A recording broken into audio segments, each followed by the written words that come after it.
Yeah, one sec.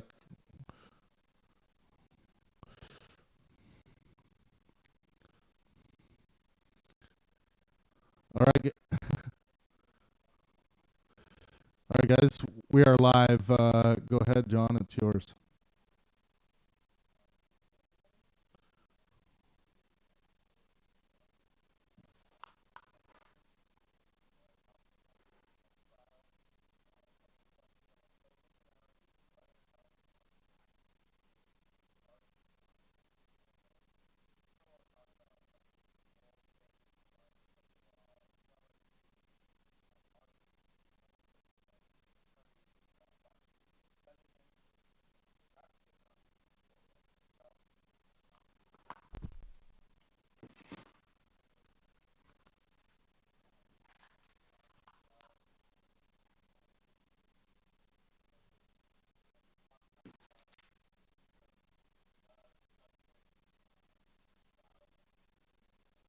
Join us.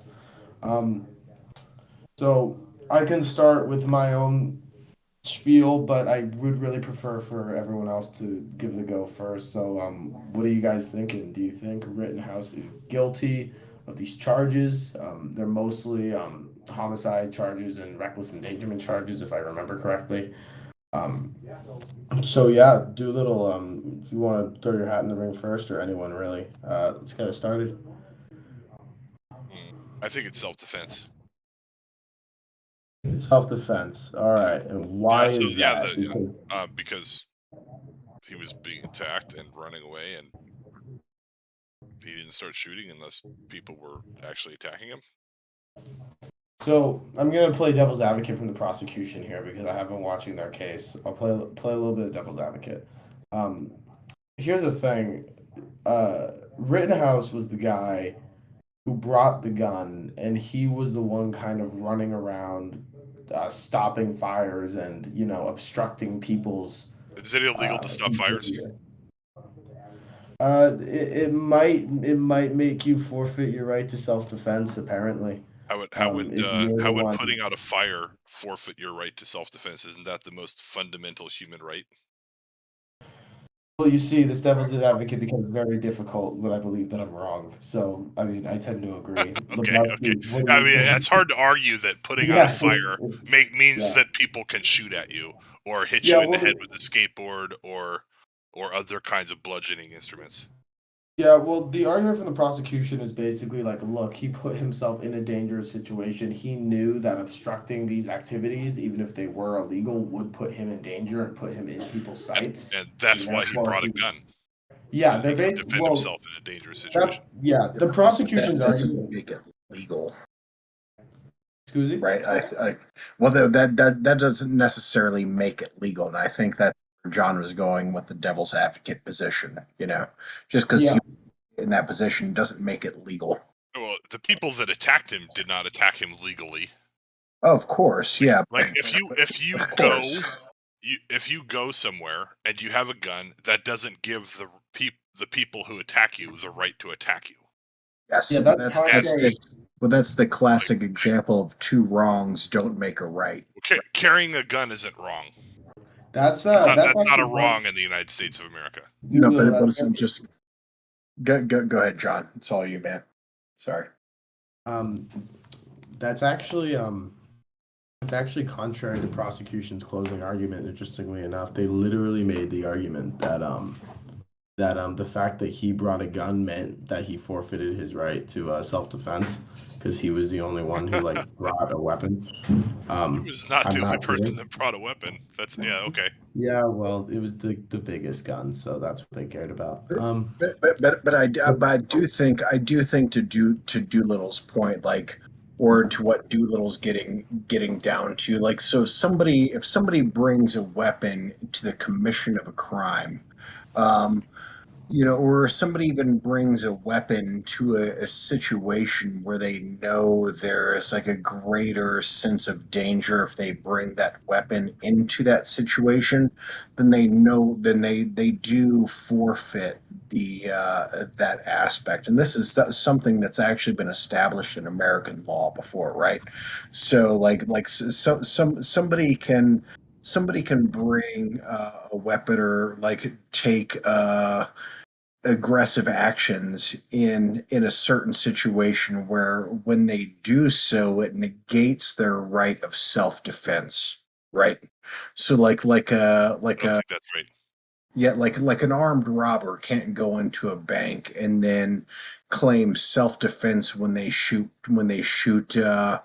somebody who's trying to stop them from that armed robbery, and they shoot that person who is trying to stop them from committing armed robbery. Mm-hmm. What But the problem once they is that shoot them, Kyle Rittenhouse, in going around putting out dumpster fires, and providing first aid medical services, was not in the commission of a crime.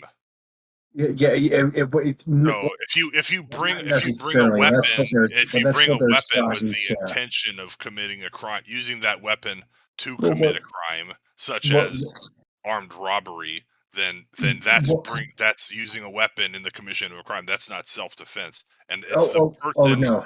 it's the convenience store clerk who is committing self-defense, and it's the robber who is committing armed robbery. But if you have a guy Yeah. that's going to his dad's friend's business to keep the cars from getting burned down in the guy's parking lot, in the guy's car lot, and to keep dumpster fires from being rolled into gas stations to blow up the gas station, then the person who's acting in defense is the one who is Kyle Rittenhouse in this case, and the Antifa That's not fire even always starters are true the though. ones that are That's are the ones that's that are committing a felony action that he's defending well himself from. that's not always true. So say if there was like a gang fight, and in this gang fight, like some guys said, look, okay, what we're gonna do is we're gonna take we know we have an idea of this gang fight's gonna be going down. So what we're gonna do is we're gonna bring for the idea of self-protection, and the gunfight breaks out by law. That like this is something that's actually been tried before, is the fact that that person brought a gun to a gang fight where they brought a weapon to a known situation that was going to be volatile. They lost all rights of Right, but self-protection. it's a criminal gang going to another criminal gang to have a fight. Oh no, but Right. doesn't even matter a criminal gang. This is what would like the U.S. government would like say is a gang, because the U.S. government will say like certain people who are fans of a style of music or one specific band can be considered a gang, and that has nothing to do with whether that Right, whether but whether that we're gang fans. is committing violent acts and felonies Yeah, is material. It's but you don't material.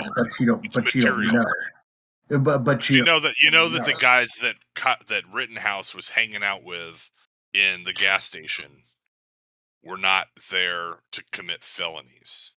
Oh no, we don't know They that. were not. Yeah, we do know that they We weren't don't know that because committing those any people, felonies. They were well, giving water to police officers, providing EMS oh, support, and putting out fires. yes, some of them, but I guarantee you the same thing with like any sort of group of people in these kind of situations. There's going to be some people who are going to be like who are there for the right reasons, and some people who are there for the wrong reasons, right? And Yeah. this is the thing, like, and I'm specifically bringing this up because the way the FBI is treated, like, obviously, I think their music is garbage, but like ICP fans, right? So they've accused ICP fans, quote unquote, juggalos of gang, right? So the U.S. government has once they make that designation come down on people, right? So where's the differentiation there? Whether it's like a people who are just fans of a musical group who are all of a sudden considered uh, uh, a gang. I think that's whataboutism, Oh and no, no, I think that's a fallacy. I think you're no, committing a pretty grievous fallacy here. no. I don't think it's Okay. whataboutism. Kyle Rittenhouse is That's what putting we're out talking about. dumpster But fires. no, But what about the yes, ICP juggalos? I mean, come on, dude, you're fucking way out there right now. Oh, but ICP juggalos. There are plenty of people who are like, I've met plenty of What people about the Crips and the who are Bloods? They shitbags. brought weapons to a tense situation. Oh, sorry. Go You ahead. Yeah, guys, yeah, yeah. let each other finish, please. Thanks. Yeah, when I would say, doctor, though, I mean, there are plenty of people who are fans of like ICP, who are literally just into the music, right? But of course, there's gonna be an aspect of that group of people who are doing bad things. It's the exact same thing with any group, right?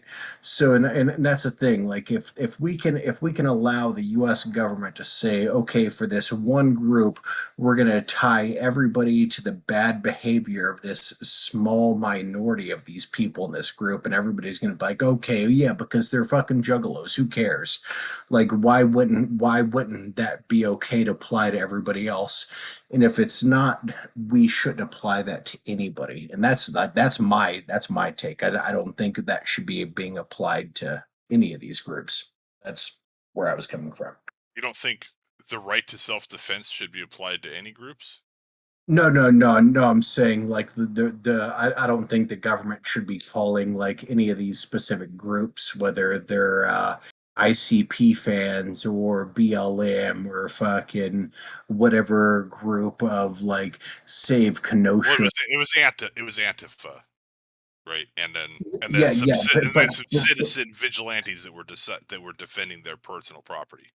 oh yeah, yeah, but those citizen vigilantes also had their own group. I mean, that's pretty evident by like Facebook posts, right? So like each side formed their own group, right? But we can't say, oh, because these people were Antifa or BLM that they're somehow fundamentally bad, but these other No, people we can are pretty clearly fundamentally point out. bad. Yeah, just let me stop you. We can pretty clearly point out that one group was burning down other people's property and starting fires and What? causing physical damage, and the other group Oh, was not oh no! See, until they had guns this is pointed at them. this is the exact point that I'm trying to point out. It's like you're trying to tie in with Antifa all the negative elements of people who were out there who might have been like, "Oh yeah, I'm pro Antifa," and you're trying to say they're all the same. It's all the same No, people. I don't know. It's it's after curfew on the You guys, second day of a riot where they burned down a Yes, whole car lot. you yeah, guys, but curfew. let's also try listening to each other better, because Doolittle's claim, Scott, was that there was one group that was, burning. I don't Yes. think he said specifically. He was talking about the people who were engaged in the burning down of things, and then there was people that were like trying to stop that, right?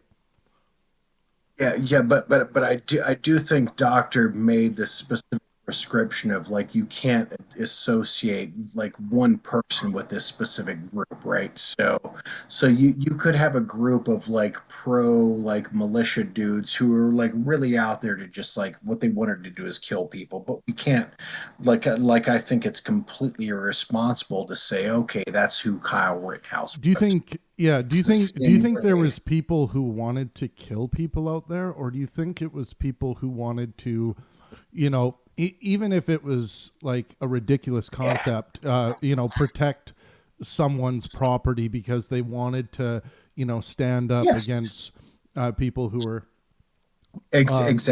Exactly. breaking the law. But what a Exactly. lot of people are learning here is that you can't just go in front of a business and have like if you see people burning shit, and Yes. there seems to be a little bit of confusion amongst the American populace from what I see on social media of when you're allowed to use deadly force and not, with regards to like some people think, oh, if they're burning my property, I can shoot them, and that's of course not the case. And a lot of people are learning some hard lessons here about like what you're allowed to do, what it means when you bring a deadly weapon to a demonstration, and also what it Yes. means when you know what it means when you're out in an area that's been deemed, just in a hypothetical, that's maybe been deemed a riot, or something like that. There's all of these all these stacking factors do matter. And I would suggest everyone look very closely, because in the prosecution's first closing today, they provided some really interesting detail around the lines of provocation, and I think this is the prosecution's best angle, that they really should have made their entire case. This should have been an echo through their entire case against Rittenhouse, and I think they failed in the early stages of this trial, but it seems like they caught wind to it, or maybe this was part of the strategy to finish with this. Do you mind muting, Scott? I'm just getting a lot of hisses and stuff for some reason. I don't know why. Sorry, let me adjust my settings here. But so the prosecution looking at when Rittenhouse first lifted the rifle and perhaps pointed it at someone, and this might have started this causal chain of issues that led to these deaths. I think what the prosecution needs to do in order to get a win here is to show that the initial provocation was what led to all of this. So if they can show that Kyle Rittenhouse was the initial provocateur, I think they'll get. Oh, now I'm getting feedback, Scott. Can you mute? Thanks.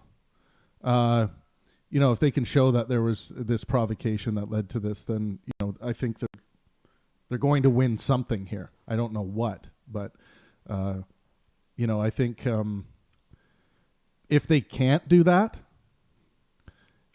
it seems to me when we're reviewing everything that the prosecution's going to have a hard time getting much of anything done here. But the key yeah, is, Travis, I think I think if they can show that the guy that he first pointed the gun at on the car lot, the one that wasn't caught on camera. Yep. But I guess it was caught by an FBI drone. Yep.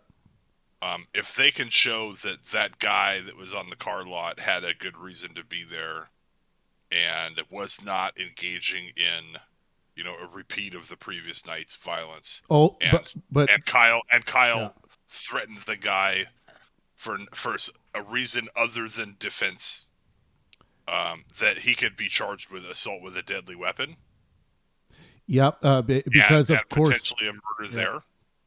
But they'd have to show, they'd have to show that he actually killed the guy first of all, and then because we know shots were fired, and then Kyle Rittenhouse ran. Right, we saw him running later. So sorry, what? Hang on. Are you talking about the first killing? Yeah, the first killing was not caught on camera. Oh, yes, it was. Yes, it was in great detail. Rosenbaum, you see the muzzle flash. You see Rosenbaum going at him. Rittenhouse gets backed up against two vehicles, and first shot, and then 1, 2, 3, pop, pop, pop. Right after, this is all caught on camera. I think you need to look at the trial, my man. I didn't see that one. Yeah, so they have all that, and so Rosenbaum shot first. No. Rosenbaum had no weapon. I'll take you through the course of the events, and I think people should look at these details because the details really matter. Rosenbaum throws a plastic bag that seemed to have maybe a little bit of garbage in it, but it was, the evidence shows that there was likely, nothing heavy in it or anything. It kind of just floated in the air. Rosenbaum chased down Kyle Rittenhouse and Rittenhouse retreated to this little parking area where there was a couple cars there, and Rosenbaum gave chase, and once Rosenbaum reached him, Rittenhouse and Rosenbaum had his arms in the air at once, which kind of exposed that he at least didn't have any weapons in his hands or anything, but he was chasing down Rittenhouse. Yeah, so first shot. that right there. Yeah. That'll So make it hard to make Kyle. If Kyle Rittenhouse was retreating, and then he got backed into a corner and was still getting chased, I think that makes it hard to. Yeah. Look, and this is hard to convict him of anything. And here's an important thing that people need to think about in this case. Say this was an old, and this is a good. I was thinking about this as I was listening to the closings today. Imagine an old woman, an old elderly lady with an AR-15 in the same situation as Kyle Rittenhouse. Do you feel the same about an old woman using the AR-15 in self-defense when being chased by Rosenbaum, where she finds herself against two vehicles? Is there even a question if someone's chasing after her and seems to be meaning her harm? Is there even a question if she was to use her weapon?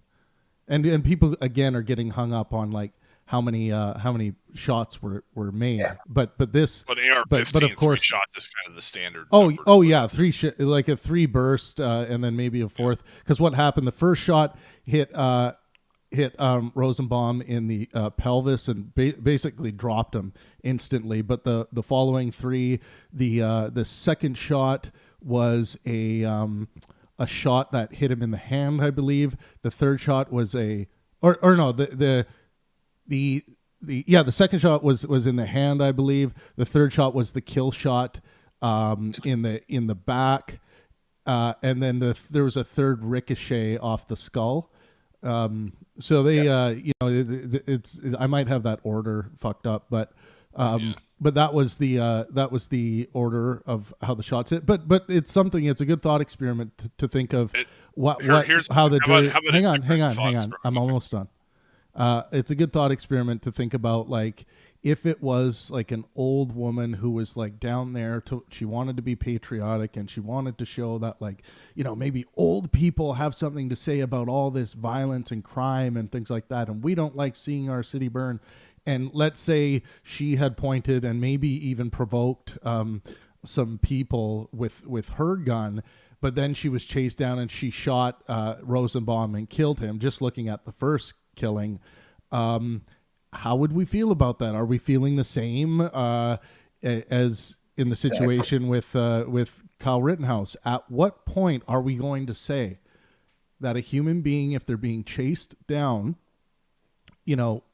by someone, when you're in a violent setting, whether or not you have a weapon or not, it's like, let's say the old woman didn't have a weapon and she got the shit beat out of her, right? How many people would have said, fuck, I wish she would have had a pistol on her so she could have shot that prick, right? To defend herself. I think many people would feel that she would be justified to do that. So I think people get hung up on the size of the rifle as well in this. It's very interesting. Anyway, the size of the rifle is nonsensical. To that line of questioning, though, like if somebody was an 18-year-old and this happened, and somebody who was like a trained Navy SEAL, like I think what you would see in a court of law is that information being brought up, and they'd bring up, here's a fact that this guy has been trained and he knows what he's doing, as opposed to somebody who's 18 years old who is not trained and they don't know what they're doing. Like these are all things that are I think completely legitimate to bring up in a court of law, right? But the law is supposed to apply equally to each citizen, right?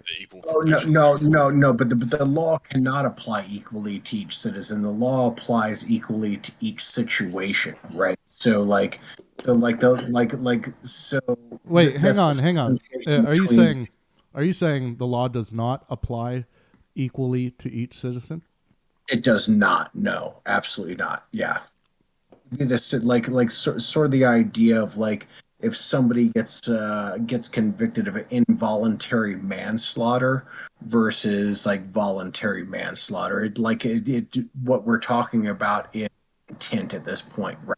So like an old person might like accidentally they've got bad vision and they accidentally run somebody over versus somebody who intentionally runs somebody over, like somebody Yeah, who but that standard is applied to each citizen equally. They'll take into consideration the attributes of the person, but I'm talking about the law of the land. Oh yeah, I guess I was getting more into the nitty gritty about the differences of the actual situation of what happened. Yeah, I mean, if it's cookies for cookies, yeah, I mean, I think it gets applied to people the same across. Yeah, that's all I was saying. Yeah. Yeah. So here's another thought experiment. I'm gonna assume that the situation that Travis described is accurate, because I didn't see that part. But what if it wasn't a man with an AR-15, but it was a dog, and the person who got hurt chased a dog into a corner and threw something at him and chased him some more, and then kept going at the dog? Would we be putting the dog on trial if the man got bit? But why do you think the state of mind of Kyle Rittenhouse was any more conscious and aware and able to make rational decisions at that point than a dog would be when he gets chased and put into a corner? Well, I mean, I would say he's more conscious just the very fact that he's a human being as opposed to a dog. Maybe you haven't been chased into a corner before. Oh no! Well, like situation in a riot. Oh no! Even being chased in a corner, a human being's going to react differently than a dog. I mean, and that's the thing. Like too, like say you don't think fight or flight is a thing? No, it is a thing, but you're still going to have a different reaction from a dog. And but even imagine that guy was chased down by a dog. Like what would the difference be? Would it be like, hey, this dog not chased down by a dog? He was chasing a dog into a corner. Okay, he was chasing a dog, and he kept chasing the dog. Dog into a corner, and then he got himself bit. Is the dog criminally liable for fighting the guy? But you could also chasing a dog into a corner. But you could also reverse that exact same thing to go the opposite way of the point you're trying to make. You can't. Kyle Rittenhouse was not chasing the other guy down. Hey, no. You guys, hang on a sec. This isn't a one-on-one. Are you there, John? John, I can't hear you. Okay. Well, can you sort out your mic? Let's get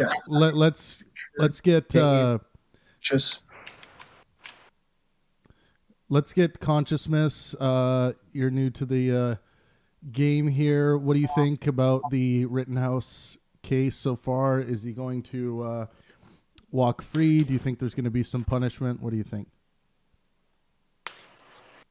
Oh my, I'm really not sure. I'm just kind of listening in at this point, but okay. Thank you though. I'll chime in a moment. Welcome back. Dave, how about you? What are you seeing? I just joined this chat. How you guys doing? Good, man. Talking about the Rittenhouse trial. Yeah, we are. What do you? What's your predicted outcome at this point? Yeah, we can hear you now, John. It's all yours. Excellent. Thank God. Predicted outcome, I feel fairly confident they're going to return a not guilty verdict on the more significant charges, and less confident that they'll return a not guilty verdict on the insignificant charge. Not insignificant, but the lesser charges. Why to me, the case of self-defense against the imminent threat of bodily harm is quite clear. And that's not an opinion I had before watching the trial. I have seen a good bit of the trial and the testimony. But the evidence makes it clear that this was a pretty obvious case of self-defense. I'm not sure how it gets much better as a self-defense defendant than this particular case. And I never thought that Kyle Rittenhouse, I was never much of a fan of Kyle Rittenhouse. I've always thought he was kind of an imbecile, quite frankly. I mean, I don't know who attends a riot as if it's some kind of sporting event, like you drive to it with a rifle prepared to attend and hang out on the sidelines as this riot occurs. Like, if it's me, I'm staying at home, I'm pointing my rifle at the door, and I'm making sure nobody comes into my house and hurts my family, but I'm not going to go out on the streets. That's insane. So I don't know who this kid has for parents or role models, but they're probably also idiots. The problem is, when he got on the stand, and this is just my opinion, and I could be wrong because it's also possible that he was incredibly slow and measured and careful with his responses, because you have to be if you're a defendant on the stand. But it could just be me, and maybe I sound like an asshole, but he kind of seemed like an idiot. He kind of seemed a little bit slow. Like, genuinely, don't mean this as an insult, but a little bit on the slower side. And that played well for him, because the way it came off was you have an arrogant douchebag prosecutor who wants... I mean, he literally said if you bring a gun, you lose your right to self-defense. So he seems like an arrogant douchebag prosecutor who wants to take away your right to self-defense, who thinks he's smarter than he is, bullying a poor 18-year-old kid who clearly acted in self-defense, who's also, not the brightest, not the sharpest knife in the drawer on the witness stand. But it actually seemed genuine that he wasn't the sharpest knife in the drawer, not like an act. It actually seemed real. It seemed like this poor kid probably just got in over his head, and a bunch of career criminals tried to kill him and got killed for their trouble. And the one that survived admitted to it. So that's my take. I'll shut up. The one who survived definitely wasn't a career criminal, but to that point, Dave, like you mentioned, you did bring up the fact that if it was you wouldn't have gone to this location with a weapon. To you felt like self-defense would be you staying in your house with your weapon ready in case somebody comes in, right? So like I think this is what John was trying to get to initially, is like playing devil's advocate of the idea of the prosecutions going down, is the fact that he went to this location with a weapon. And so if in doing that, does that negate your claim of self-defense? And I thought that was Right. Yeah. I So the think not. prosecution's argument, as I understand it, is essentially a vigilantism argument, because basically, if you go out trying to stop crimes outside your jurisdiction, like Batman, for example, if you go out every night and goad people into attacking you, and then the second they do, you kill them, that's not self-defense. So the question is basically, was Rittenhouse acting like a vigilante in this setting? Was he trying to get this to happen just so he could claim self-defense? Yeah. To me, he seems pretty earnest. I don't think that being slow and heroic to a fault really means you lose your right to self-defense. It didn't seem like he was focused on stopping people more than stopping fires. Right. The reasonable person test applies. Well, there is that one video. Wasn't admitted in court, but it was taken like a week before, and it's a video of Kyle Rittenhouse. Somebody's shooting a video, and he said, "Oh man, if I just had my AR right now," and they didn't allow it to be admitted into evidence for the court trial, but. Do you think that has any part to play, even regardless of the fact that it wasn't admitted in the court trial? I don't think it can be admitted. I think that people say an innumerable amount of stupid chest pumping things outside of the courtroom, and that's why this kind of evidence is not admissible, because it doesn't matter. It doesn't matter what he said. It matters what he did in the moment. And the only thing that really matters here, and this is why the videos were so important, is if he had physically in the moment antagonized one of these guys, started talking some smack to him. There was one guy in a video that said something to the protesters along the lines of, "You come and test us and fuck around and see what happens," or something like that. That sort of thing. That was the first guy. That was the first guy, wasn't it? He was calling everybody the N-word, like, come at me, bro, come at me, you N-word this. Yeah, I'm not sure. But imagine if Rittenhouse had done something like that. I think at that point he loses his right to self-defense because he's instigating a fight.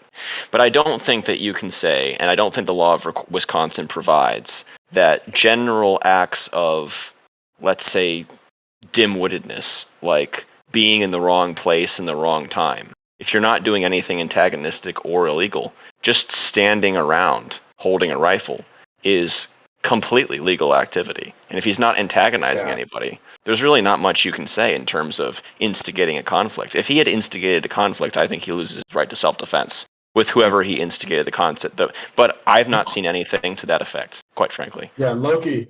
We got a lot of people in the room. I want to move it around, so we're gonna go to Loki, and then we're just gonna try to move it around the room. What do you think about this case? Think he's guilty or innocent? Before Loki goes there, Delta, I just wanted to encourage everyone to engage in the text chat on YouTube. We are live on the main channel, youtube.com/Pangburn. Thanks, John.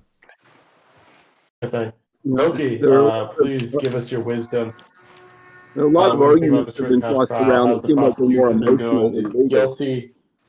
Was he being a vigilante? What do you think? Well, a vigilante would be Loki, somebody going who's once, trying to go out going twice. aggressively and take.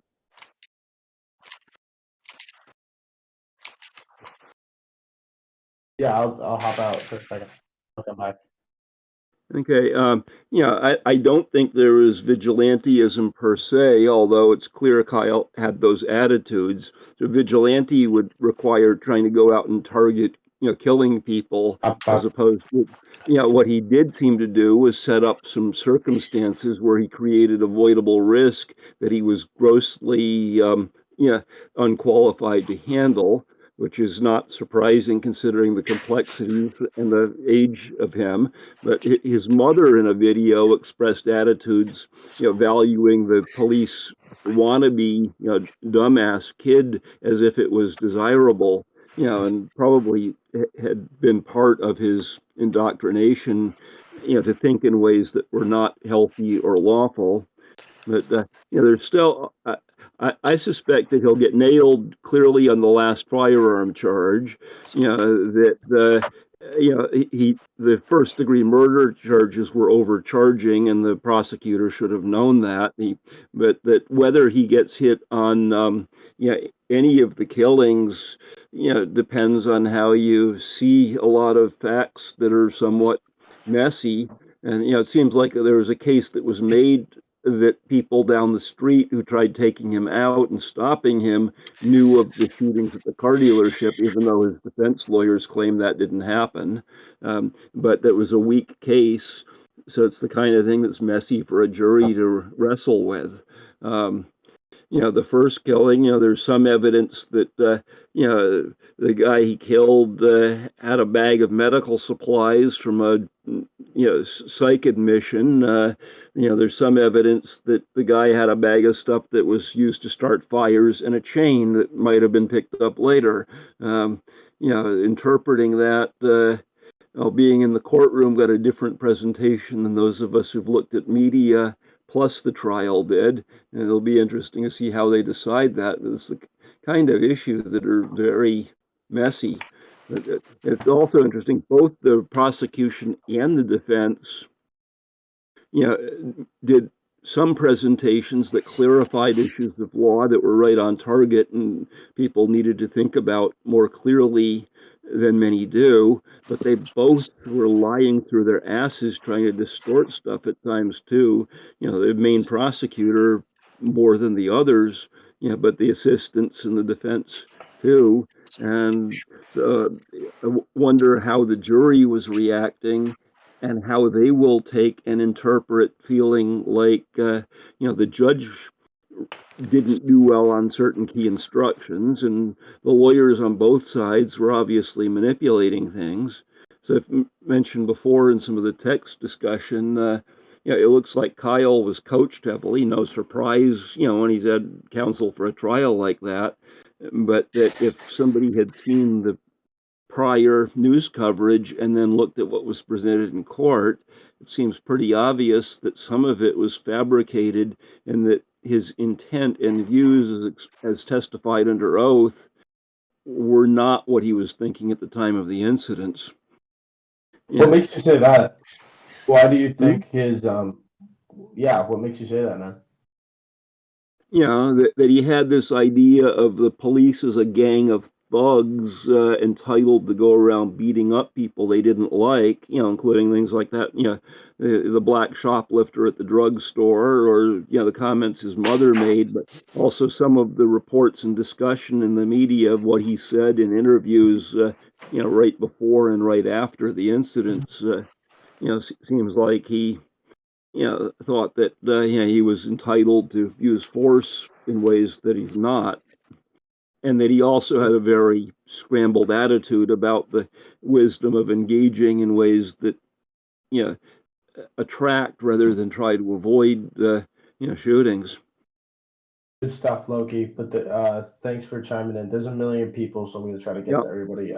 Richard, There's Zurich. by the way, what I've said online in the text on the Pangburn Discord. So, in the law and politics topics, if anybody hasn't looked and wants to.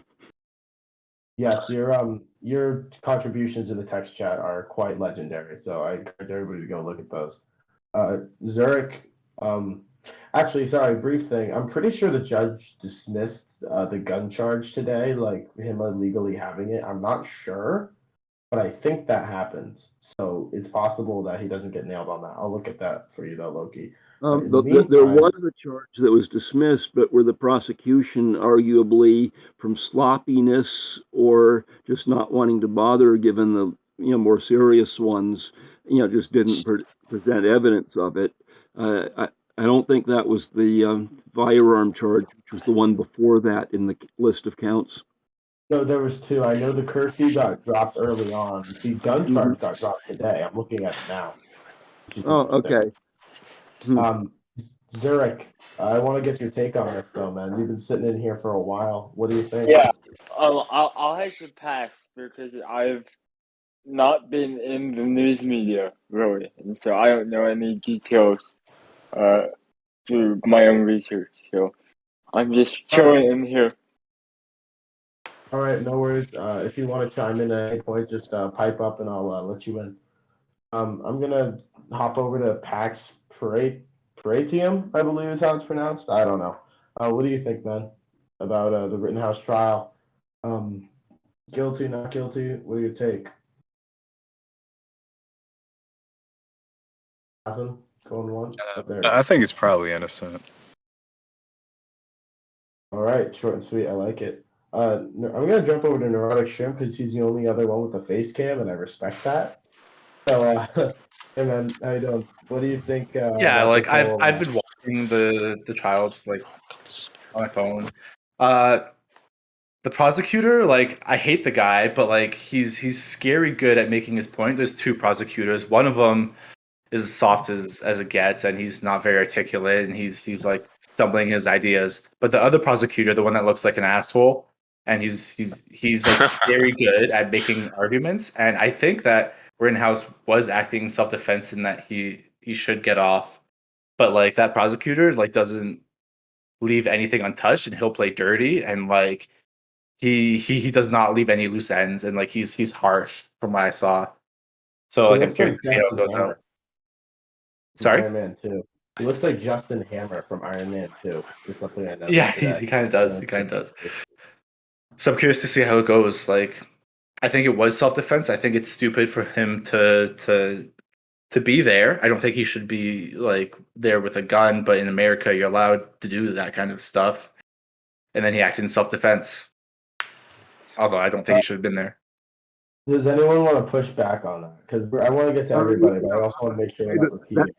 That's not a good classification of any of the lawyers, because the lead prosecutor made a total jerk of himself at times, but all of the lawyers did well making certain points and got really sloppy or flat out lied on other points. So it really needs more detailed and tedious review. If you want to give honest descriptions of how they acted, and none of them can't come off entirely clean. But in order to take that view of the prosecutor, you have to have watched certain parts, but not the overall of what he did. What exactly do you think they lied about? Like, is that to me? Well, look at the text discussion in Law and Politics on the Discord, and you'll see, a bunch of things I brought up. Oh, okay, I'll take a look. I think There was one Sorry. point Yeah. where there was No, go like ahead. Go ahead, discussion Andy. about why a witness didn't come to the stand, and so the prosecutor, he has like another case, and like in the other case, he's like he has a Fifth Amendment right to not speak. And then the prosecutor also made the point that the defendant didn't call this person up, and I'm like, why Yeah, you that was like really that's bad. not like I see what you're saying, but like that doesn't hold water for me. No, that's one thing the Actually, that was a prosecutor did. discussion of two different people, a husband and wife, who had one of whom had apparently taken a plea deal, and one of whom had a pending trial coming up, and the They're like assistant prosecutor the pissed off the prosecution was judge over saying the defendant like didn't call this witness, so you can't use. But like if they did call up the witness, they wouldn't have allowed the witness to speak. The prosecution has that decision. So like I didn't that just wasn't No, coherent. that's not really accurate. It's not. The guy with the pending case in that couple, had a Fifth Amendment right to not testify, and probably would have been unwise to do so. But he was on both the prosecution and defense's witness list, as was his wife. The wife, who had taken a plea deal and was doing a token sentence, essentially forfeited any Fifth Amendment claims, was also on their list. But it's sort of a specious legal argument to say that, if you've got a list in a big trial, you might have a list of 300 witnesses and call 60 of them if there's enough millions of dollars in legal fees in a corporate civil case. But it's not a legal argument that, you had 300 people on your witness list and you called 60 of them and you didn't call 240. That's specious. Andy, I you didn't were like trying that to get he in made that earlier. point. Yeah, I gotta move on here. Andy, you were Well, trying to get in earlier. the judge was wrestling with it was how it was done Okay. in ways that were misrepresenting things to the jury. Am I being heard right now? Testing. Yeah, you are. We're just Okay, talking good. over you. Just want to make sure. And yeah, Andy, you were trying to get in here earlier. I'd love to hear your take on this whole situation. There was something that Binger did that was interesting. He got ripped up and down for it by the judge. He mentioned the fact that Rittenhouse didn't testify until towards the end, which feels like a pretty grave Fifth Amendment violation. So that was also very interesting to see. That was kind of crazy when I was watching. Yeah, he has a right to remain silent, and the prosecutor is like, why didn't he talk? That's also come on, man. You can't use that to indicate guilt. That's very basic. That's kind of what made the judge a big part of the story, is when he Shit like that. yelled at him, that people started paying attention to the judge. Andy, you were trying to get in here. What's your take, man? Is that what we're doing? We're talking about stuff. Yeah. So, me Rittenhouse trial, personally, whatever you I want. think that I think he's been through enough. I don't think he's a murderer who was out for blood. So I hope that that's not to say that he doesn't have any bad decisions on his head that maybe he should face consequence for, but I don't think he should spend any time behind bars. Ideally, I think he'll be let go. Well, I hope he would be let go. I honestly don't know what will happen. If he is let go, I feel like there might be at least one riot, and we don't want that. And so the cycle will begin again, unfortunately. That is an interesting thing. Is these we had it with Chauvin, we have it with this trial, and there's probably another one I'm forgetting. Is these now public interest trials where there's a lot of force applied by public opinion, even in some cases sitting Congress people, kind of shifting, weighing in. And that makes it difficult for me to have a lot of faith in the fairness of the system when, hey, jury members, vote the way we want or we're going to burn your city down. It seems like a kind of a new phenomenon and something that's kind of unsettling to me. Doolittle, I'd love to get your take on that in the Rittenhouse trial in general, if you're there. Sorry, I was paying attention to something else. I'm going to have to pass on that question. Oh, I'm sorry, Dalsu. I don't know why I said Doolittle. I'm sorry. Dalsu. Going once. Going twice. I haven't been paying too much attention to it, my general feel about the trial is that the motives of Kyle were obviously kind of like, why would you get a gun and cross state lines to go to an area where you know there's going to be lots of drama?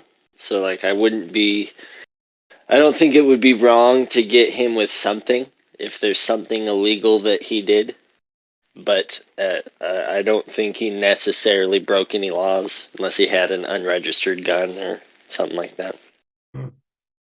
Yeah. How about EVH? You've been sitting here for a while. I haven't heard from you yet. And then we'll go to Nivik, the great and powerful. I just got here, so I'm just listening right now. Sorry.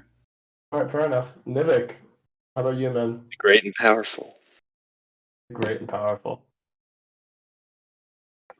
Yeah, I see that he'll get off. It's just that I see that there's an issue with stand your ground and people trying to potentially use it to their advantage and putting themselves in a situation, you know, in altercations and just shooting a person.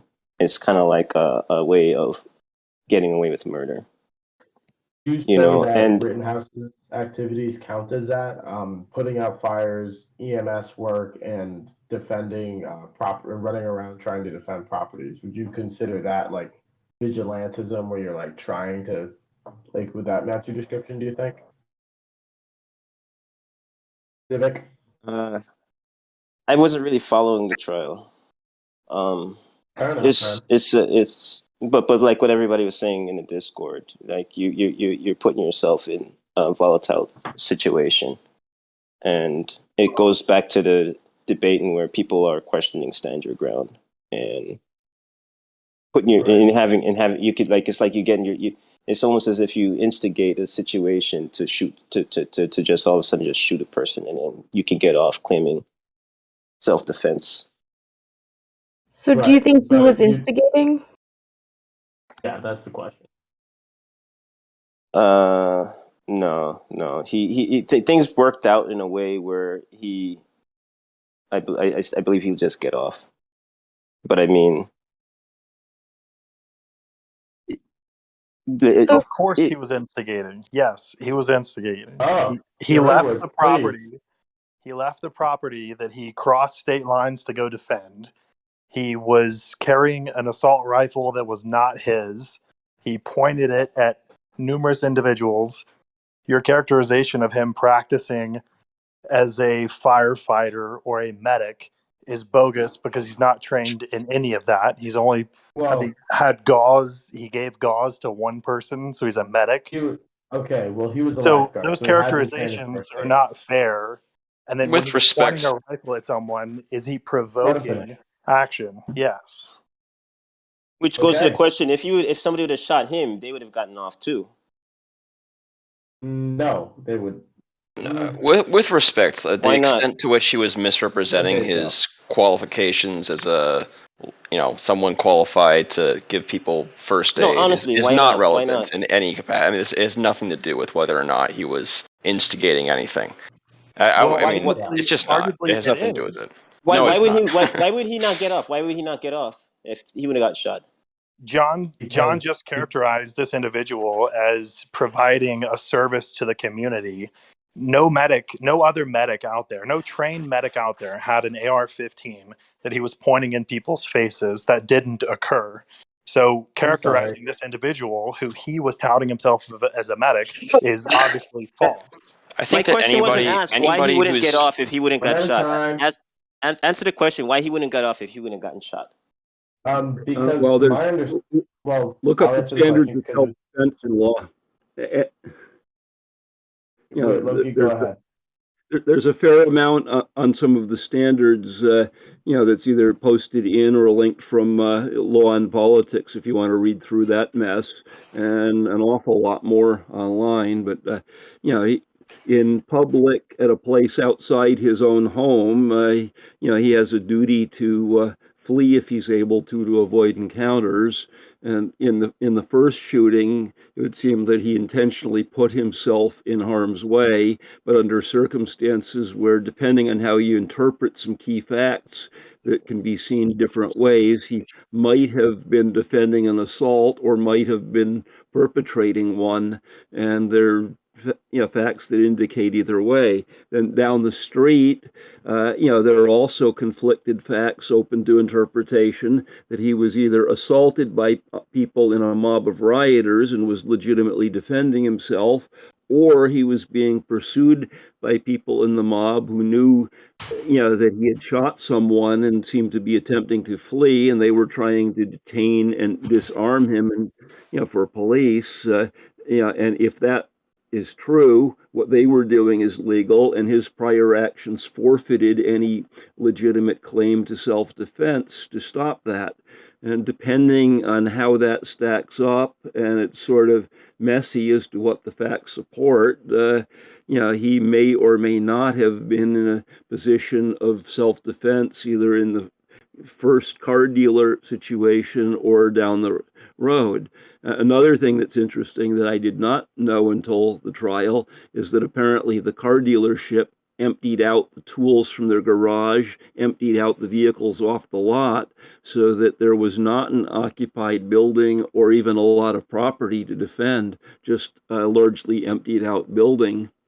Yeah, his execution would have been validated with the claim of self-defense in the opposite direction. The person could have said, the guy could have shot him and said, "Hey, I thought he was an active shooter, self-defense," and he would have gotten off. He would have done the same. It would just been the same role in reverse. But no, you haven't watched the trial, but there's a whole linked series of more complicated facts involved. As to the medic, that's really irrelevant for the self-defense issue, but it plays to credibility along with a number of other things that he said versus did. Bear on stilts. You've been in here for a while. I want to get your take. So this is an interesting, kind of fission.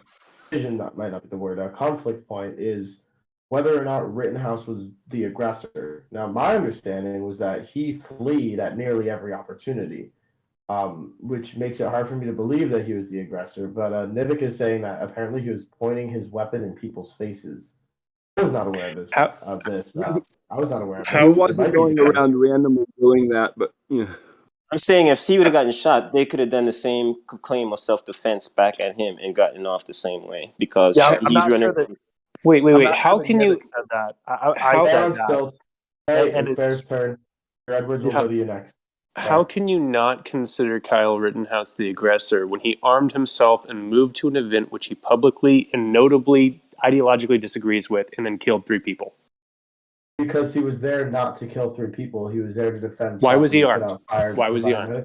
Carrying a weapon does not make you an aggressor when you're standing on the sidewalk. Exactly. That's the same. Like the Second Amendment still exists. Carrying a weapon doesn't inherently make you an aggressor. It doesn't forfeit your right to self-defense, regardless of what thing you're. If he would have gotten shot, it would have been validated. Because the claim of self-defense would have gone the opposite way, and it would have been validated. That would have been his execution would have been okay, just like him killing the guy was okay because he's claiming self-defense. No, this is look. That's true. That's true. No, if Rittenhouse had chased down Rosenbaum and cornered him, and then Rittenhouse had gotten shot by Rosenbaum, then yes, it would have been a claim of self-defense. But that's not what happened. Rosenbaum chased down Rittenhouse and cornered him, and Rosenbaum got shot. What kind of ideology do you think Rittenhouse has? I don't care. I care about whether or not he was defending himself. No. This is important. This is important No, it's for not. establishing a motive because you're dealing with a murder case.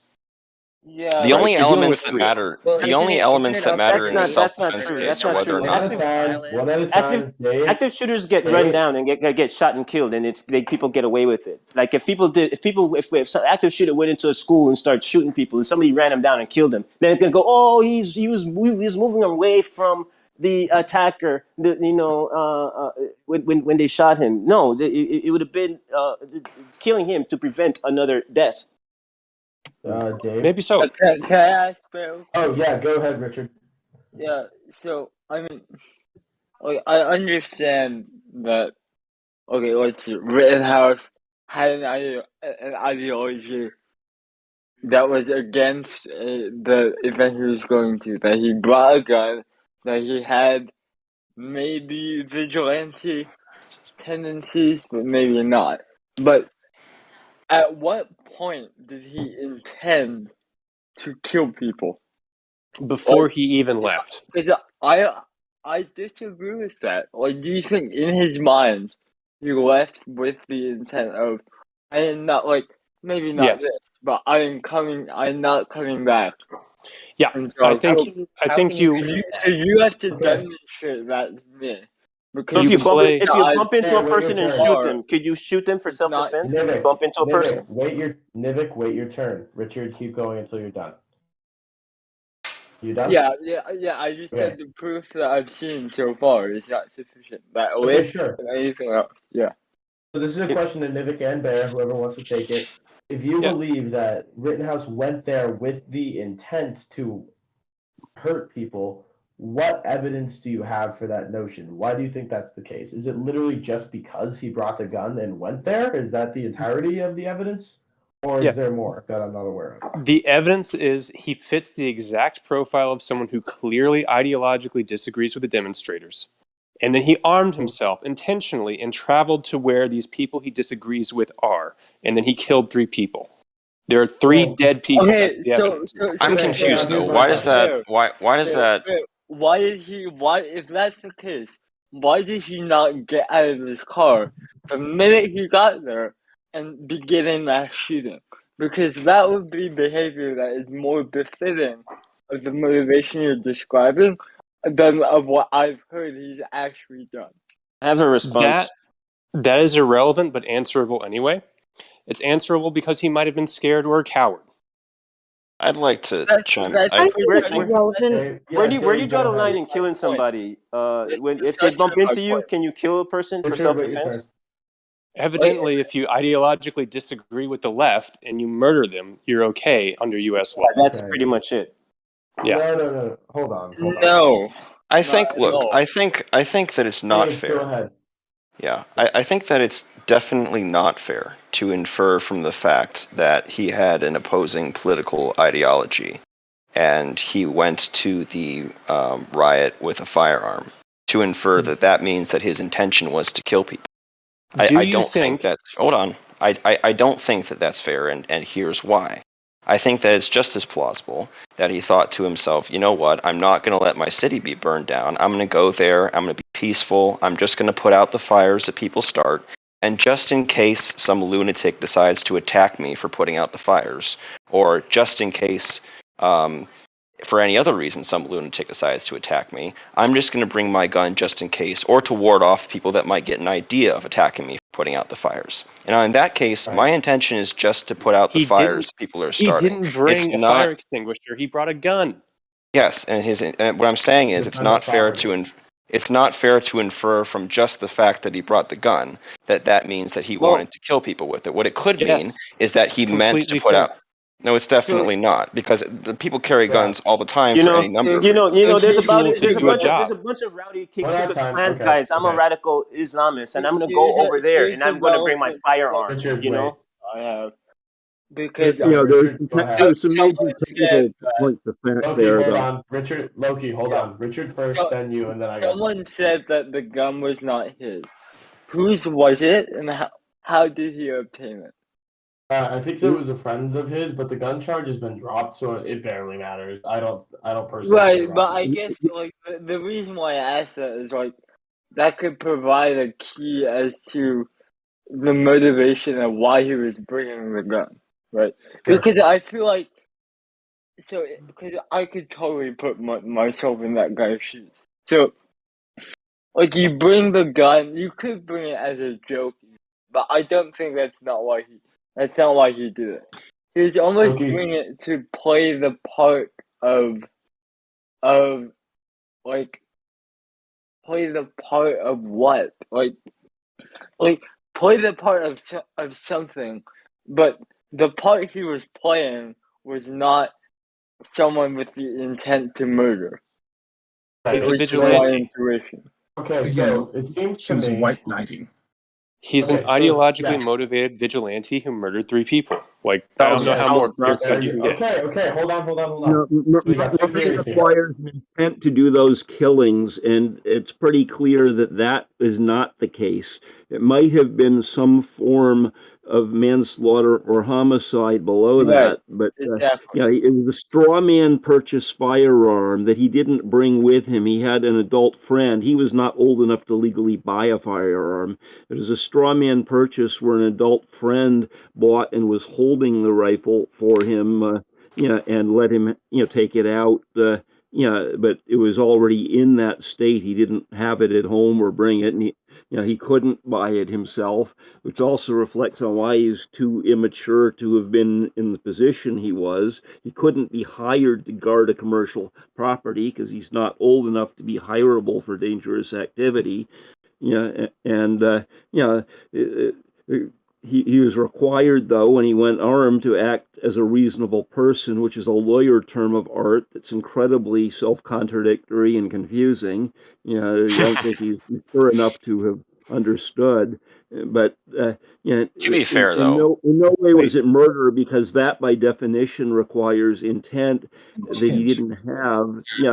He couldn't have anticipated who he would end up in the conflicts he did with. He had no prior knowledge of the people who ended up dead. One of them was a psych case, and two of whom were like progressive activists who went after him supposedly because they thought he should be stopped after killing the first person. But if the first person was involved in arson and swinging a tire chain around while off his psych meds, he may or may not have acted in ways that justify lethal defensive homicide, which is what self-defense killing is officially called. But it's some of the law that was presented at the trial to the jury was accurate, and other parts not on that, and it's messy. I think, Right, so to be fair, this is not a case of a straw man purchase, because a straw man purchase is where one individual who cannot legally buy a firearm has another individual go in and purchase a firearm for him, after which case the first individual retains possession of that firearm, takes it home, and has possession of it. This was a case where Kyle could not legally own the firearm, but he knew that he could take it with him to the range. And so what he did was he gave his friend money for it, and his friend retained possession of the rifle until such a time as he turned 18, and they would conduct a private sale for $1 or something. That's right. That's not a In, straw man purchase. in other words, Kyle Rittenhouse circumnavigated the law. Yeah, in other words, Kyle Rittenhouse intentionally circumnavigated the law to obtain a firearm that he was not legally able to buy, so that he could have one, so he could then travel to an event where there are people he disagrees with, and then there's dead people. So firstly, what I just described is not illegal in any way. That is a completely legal purchase. Yes, it is. It's not illegal. It's called circumnavigation. There's another way around. He's allowed to have the gun. He's not allowed to buy it. Is that right? Yeah. He's not allowed to have primary possession of the rifle, meaning he can't have it in his home. What he can do is he can give his friend money so that his friend can have possession of a rifle at his friend's house. His friend has possession of the rifle. Now, that's not a crime in any way. Hold on, Dave, Consciousness wanted to get in, so I'm going to let her get in for a second here. Consciousness, what were you going to say? Oh, sorry, I was just agreeing. Yeah, and what he did was reckless, I agree, but I really don't think he went there with the intention of committing murder. I mean, why wouldn't he start shooting sooner? Why don't you ask the 3 dead people? I think... Okay. That's irrelevant. Hold on, Zurich, I'm going to hop in for a second here. Yeah. Okay, so it seems to me that we have two warring theories right now, essentially. You have one theory that says Rittenhouse showed up to the town because he wanted to prevent fire and give medical stuff and wash off graffiti, and he was white knighting, basically. And he brought a gun for self-defense if the need arise. And while this might have been unwise, he had no intent to kill anybody, and circumstances forced him to. That's one theory. The other theory, as proposed by Baron Stoltz and Nivik, is that since he's ideologically opposed to the people who are rioting and burning stuff down, that his motive doesn't come from their activities as much as it does from their ideology, and therefore he showed up with a gun under the pretense of those things when really his intent was to go and murder people. Is that, I don't need an explanation, but is that a fair assessment of your theory there? Just yes or no? Because there's a follow-up I question believe here. Is that he could have went white knighting and then murdered people, or he could have been intentionally murdering people. Either way. okay? He could have been. Okay. Yeah, Well, murder generally requires intent, if I understand it correctly. But I guess my point is that these are both theories, and to me, while I have one that I favor personally, these both seem like reasonable theories. And as the defense said in their closing, the prosecution has the burden, and if you have two reasonable theories, one that points to innocence and one that points to guilt, you have to go with the innocent one.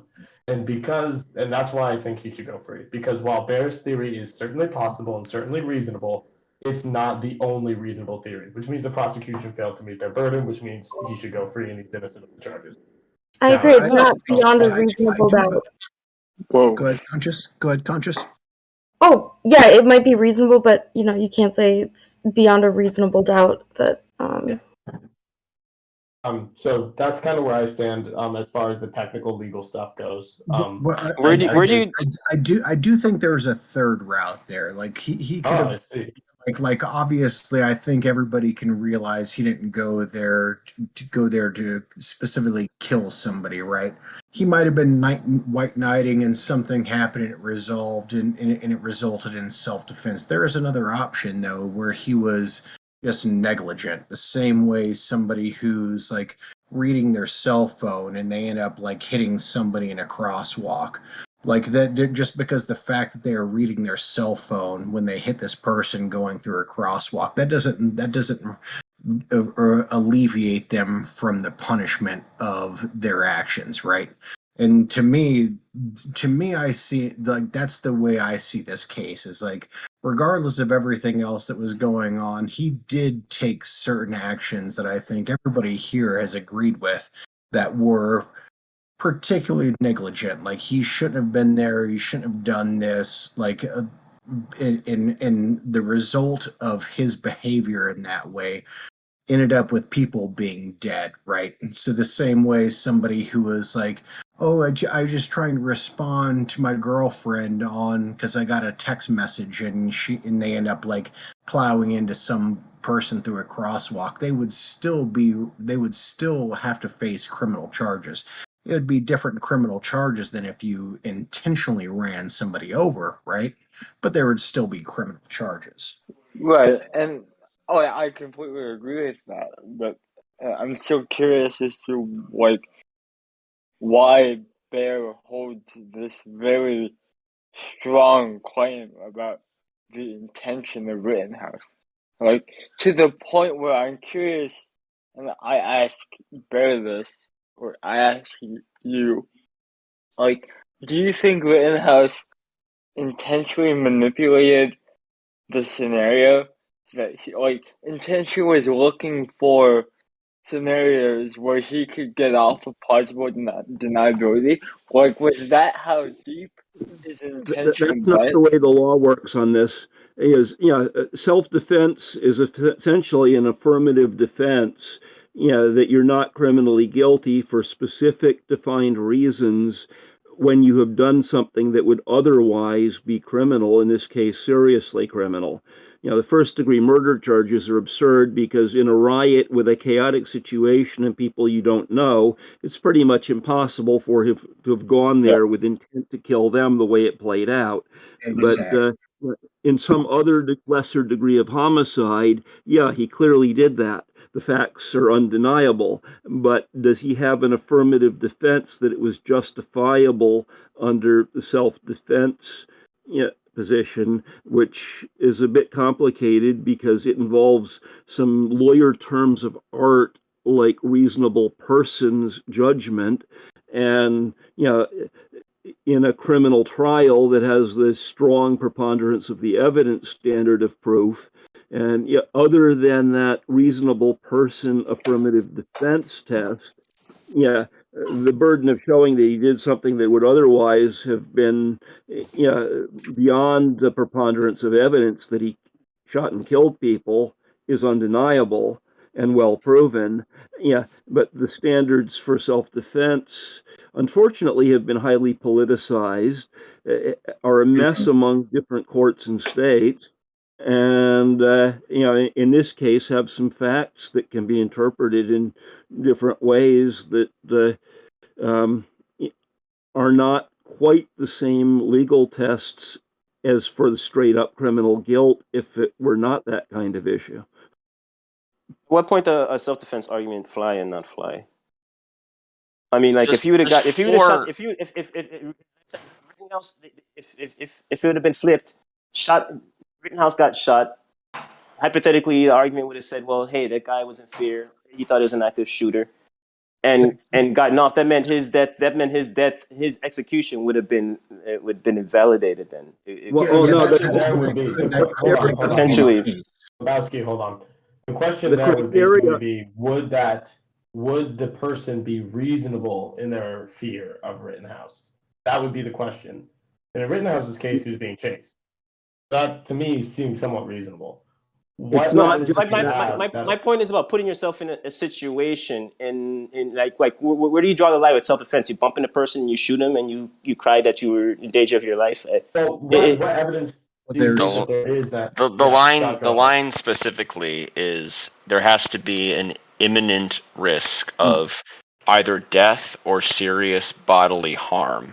And in some jurisdictions, the person who is fearing that risk has to be reasonable in fearing that risk. And the jury is the one who gets to decide whether or not the person was reasonable in fearing that there was a risk of imminent. In some cases it works. Just one thing. Sometimes that works, sometimes it doesn't work, is all I'm saying. Some people, they don't get away with that argument. That's all. Lebowski and then Loki. No, like that part's accurate, but it's also Lebowski and then Loki. Yeah, Loki. Hold on, Lebowski first, and then you. Sorry, man. Okay. Lebowski and then Loki. Yeah, well, I did want to say, Nivek. I mean, something like this does come down to specific localities, right? So we can look at what happened with Trayvon Martin. If Trayvon Martin had killed George Zimmerman, because George Zimmerman was following him, right? This has been well established. If Trayvon Martin had killed George Zimmerman because George Zimmerman was following him, and he thought there was a threat on his life, that probably would have been okay, right? Technically, yeah. Yeah, and he would deserve it, and he would have more deserved it, to be honest. Oh, no. But what I'm saying is, like, in legal terms, like, these things are like highly different between specific localities, right? So, like, it's not just like there is not a standard level of evidence required across the entire United States for self-defense. Period. I see people not get away with it. I see people they bump in. I saw a guy, he bumped into a guy, he shot him, and he didn't get away with it. Of course he would. Dave, there is a standard. Of course he would. Yeah, because it doesn't meet the standard. But there's this guy. He waited for kids to break into his place. He shot him and killed him, and he thought the castle doctrine would have gotten him off, and they're like, nah. That's okay. Castle Doctrine is distinct. That guy got Loki, your turn. The standard for self-defense is essentially imminent danger of assault, second, serious bodily harm, or higher. Is the relevant standard, but it gets more complicated than that because you forfeit, that right generally if you have, poison fruit or dirty hands legal doctrines. In other words, if you've done something yourself to initiate or taint that right, you may forfeit it. And, it's pretty obvious there were imminent serious bodily harm dangers present in multiple directions in what was proven in the trial. But the question is, did Kyle do things that made him responsible in ways where he forfeits that right, or where he was entitled to act on it when he, was he in imminent, risk of serious bodily harm because of his own prior actions, or was it, due to the actions of other people, where he had not poisoned his own rights. That's different if you're at home in your owned place of business.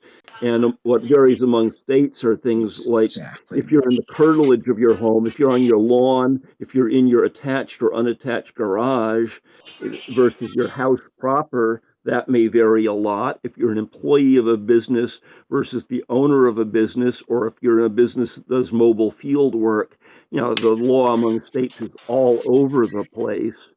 But the basic standard of self-defense, for second-degree assault or higher, imminent risk of serious bodily harm or higher, is pretty much universal among states. Can I say one thing? Some people they interpret it a different way. Hey, Lebowski, Nivik first. Some people they interpret it a different way. They thought that they were in their minds they felt that they were in imminent threat, not connected to the reality, and people argue that, hey, if that person really felt like their life was in danger, then you got to give them a pass. That's the reasonable person test, and you're describing a failure to meet it. I think that's actually where the prosecution did a good job. Twofold. One, the only person who had a gun pointed at them, actively pointed at them, Rittenhouse was on the other end of that. Rittenhouse was the only one pointing guns, showing an active threat of imminent danger, bodily harm, death, etc. He was the only one posing that threat throughout the entire point of any exchange where he killed any individual. So, the argument of self-defense, his level of force used in the first incident, he shot someone in the back repeatedly, excess force that was beyond self-defense. So that's the first point. The second is definitely provoking. not true. Okay, it was proven in the evidence. And the second piece of It evidence definitely is not. There was video and testimony. The argument goes the other way. There was video and testimony evidence of him pointing a gun at an individual, at Rosenbaum, or I believe the other couple, I can't remember their name, that before part is Rosenbaum took action. You're making so good not only did he that provoke, part is but he true. used excess source. So that part is what's true. not true about you're making good points. Yeah, so that part is true. So the part where you're saying that Rittenhouse was the person who pointed the gun at Rosenbaum, and at no point did Rosenbaum point a gun at Rittenhouse. That proposition is true.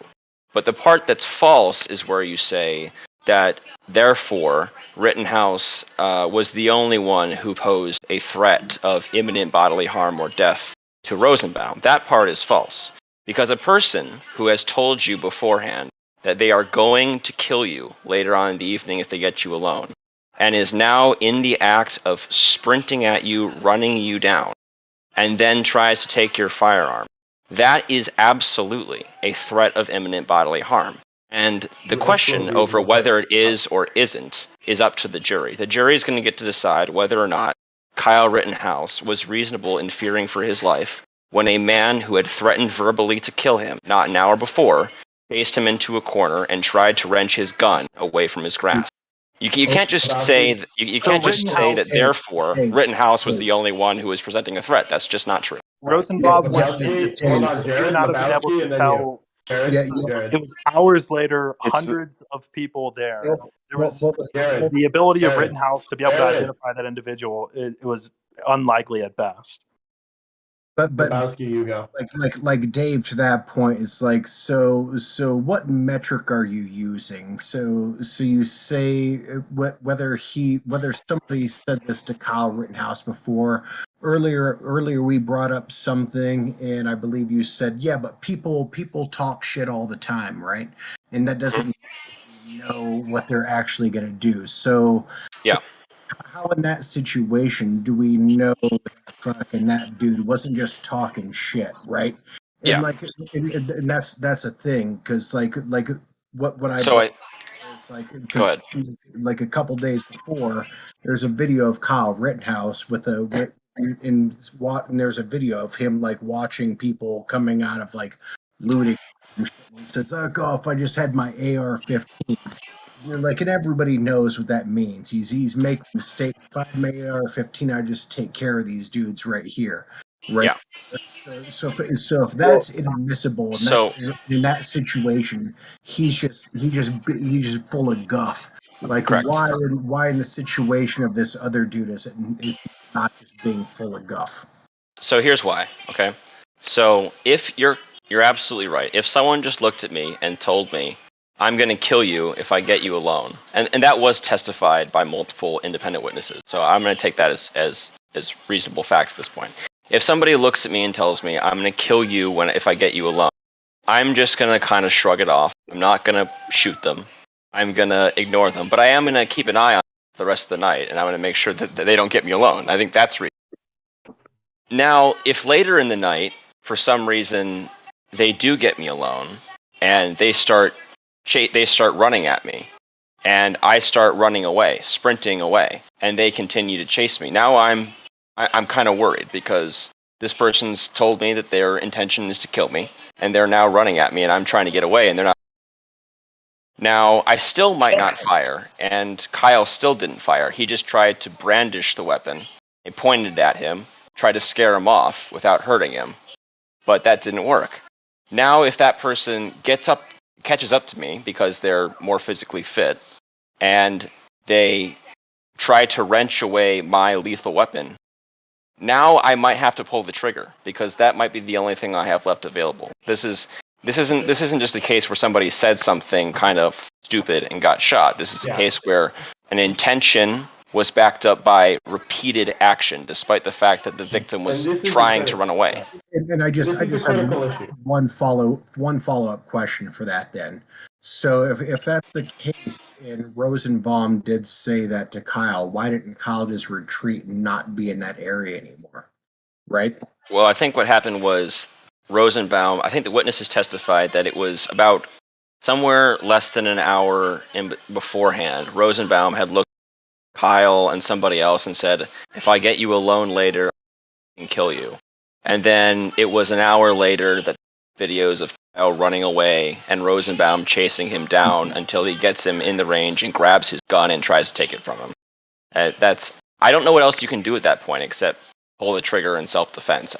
If you don't, you're risking death. I mean, death. Absolutely. Yep. Which you can do, which is fine, but that's not the question. The question is, was it reasonable for him to feel like in that situation he was at imminent risk? And I believe the answer is pretty unequivocally yes. Even if you don't think you would have done it, which is fine. Even if you think he was been overreacting because of his youth, that's fine. But I mean, Dave laid out the case. I mean, I find that a pretty reasonable risk, and ultimately that's up to the jury to decide what's reasonable and what's not. But the risk goes both ways, though. The risk argument goes both ways. Vivek, go ahead. Yeah. But the risk argument goes both ways. That was being discussed in the Discord, and where people are saying, "Well, hey, he's kind of posing a threat too," and if he would have gotten killed, it could have been arguable to get off and killing him, getting away with killing him in saying that with the self-defense claim as well in fear of bodily harm. I mean, because you could apply that same statement. It could go both ways to what Rittenhouse said a couple of days before, which Kowalski mentioned about him insinuating that he would have killed people outside of a shopping market if he had a gun. But the reason why those aren't the same is because of the context in which they were uttered, right? Like, in Rittenhouse's case, when a woman goes up to her in the context of a crowd, not a crowd, but a mob, where violence is much more likely than when Rittenhouse is simply a bystander, there is much more possibility for Rosenbaum's utterance to become actuality than for Rittenhouse's when he was simply a bystander. And so there's what Dave laid out, where there is, from the evidence, a lot of possibility for Rosenbaum's intent to be not false but true. But you also have to consider the context of that, and reason would say that the context impacts how one would receive that statement. Because was Zurich, we're getting a lot of background on your end right now. interesting. Okay. Just an FYI. Did that all come through though? Because Yeah, I'll I got them. Okay. I mean, yeah. Nivik, I think it might be Dave actually. Is I'm it sorry, me? Dave. What does it sound? What does it sound like? It sounds like voices I'll just in the background. mute. I'll just mute. Yeah, I think Sorry, it's Zurich. Dave. Yeah. Yeah, sorry, Zurich. That's No not problem. That's better. All right. Jim, you've been in here for a while. I'm so sorry we haven't hopped over. It's just been a very engaging conversation. I want to get your take on all this, man. And then I might have something for Nivik after, but what do you think? Rittenhouse. Yeah, I've watched all the trial up to where the defense rested. I didn't bother with the rest of it. And my thought is, the police drew a line around the city and said, we're not going into this area. There's going to be no EMS, no fire, no police services in this area. And, I think people do have the right to protect their property. Whether or not he was hired or not doesn't matter. He was there to help out. So I really don't understand this argument where people say, he shouldn't have been there. It wasn't his fight, or he was instigating. I mean, he he was seen multiple times earlier that night on video, asking people if they needed medical help, actually treating people, scrubbing the vandalism off, putting fires out. Yeah, I mean, if the police aren't going to go into an area and somebody is going to riot, then the people have the right or even the duty to defend that area. Take a little bit more pragmatic approach to this. So Nivik, so first of all, I agree, just Jim, and I think that plays into what I kind of wanted to ask Nivik, and I'm only asking you because Bear kind of left. So this is a question. So you say that this could go either way, essentially, and that if Kyle had been shot, Rosenbaum would be getting off on self-defense because Kyle had the gun and he had pointed it at Rosenbaum. I think the issue here is like the causal chain of aggression and who started that causal chain of aggression. Like, sure, Rittenhouse brandished his gun first, 100%, but he only did that because Rosenbaum made a threat on his life and then started running at him. Like, is that not the initial aggressive act? Is that not? Is it like if where at what point? Where do you think the aggression from Kyle precedes the aggression from Rosenbaum? I guess would be the question. I have a question that probably needs to be answered. And then we'll go to Randolph. Is Rosenbaum from Kenosha? Or is he from Portland and he was just there to burn down someone else's city? No, he was in the mental institution earlier that day and just got out. His girlfriend testified to that. That's not a good look. The mental institution from where? What state? It wasn't the same day. His girlfriend talked to him and asked him if he was taking his meds. He said, Yeah. No, my question is not whether he's mentally sane. My question is Rosenbaum and then also the other guys that got shot and killed. I think your question was, what was he doing in town that day? He was in town earlier that day because he just got out of the hospital. No. Because he tried to kill himself. Can I finish my question? Him and the other 3 people that got shot, and then all those other rioters that were there. How many of them are actually from Kenosha? very few. I would estimate. Kenosha is a really small town, and the amount of people that were out there, it's like and it's a small town filled with white people mostly, right? And so you got a BLM riot where almost all the actors in this riot are not only from out of town but from out of state. Well, Kyle And was so from out it's of a state, but really, he you know, apparently if had a this, local connection. Yeah, but if if we weren't all from the United States of America, this would be considered almost like an invasion from a marauding band of bandits. So oh, let but, me. but then you could say the same thing about anybody who came to protect a building. No, that's not From what you want to do well, about it. Kyle's What- dad lived in Kenosha, so Kyle's actually, you know, he was in a split family, and he actually is a Kenoshan by some notion. No, like what I'm saying is like I sort of agreeing with your point. Okay. There's like just because somebody's from somewhere else, that doesn't say okay because they're here. There's something nefarious about that. Well, No, but if somebody comes to your town and they're rioting and they're burning shit, it's certainly a different situation in terms of Yeah. who's the aggressor. Versus, you Well, know, if here's- it's if Kyle came from out of town and was brandishing a weapon against a person who lives in Kenosha and happened to be out in the street in a protest, that's different than someone came from out of town and came to Kenosha and was burning shit, and So- Kyle threatened him, and Kyle was the Kenoshan. I'm not But sure there- that it is there- different. there's how? one- But there's if one you implication of have that. an entire group of people who Can are I- not from Kenosha who are all showing up into Kenosha for like you're basically your basic to attack and destroy people's property.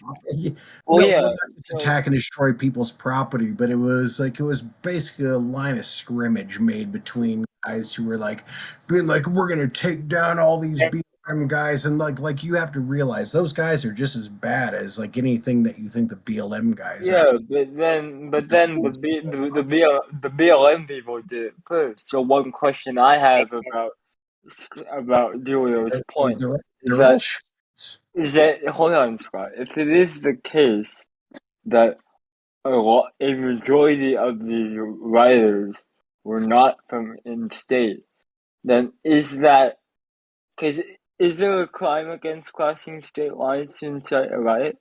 So go to your Or would house that and be stay in your illegal? house then, and protect your house. That's not my point. Don't be wielding a gun in I have a public. question. Then go to your house and protect I your have a damn house. question about the demographic. I don't think the trial is about if he made shitty decisions, though. It's about if he's guilty of murder, right? Well, yeah. So my question is, could you try some of not. the protesters, or no? There are federal interstate civil rights crimes that could trigger, but that's not an issue in this case.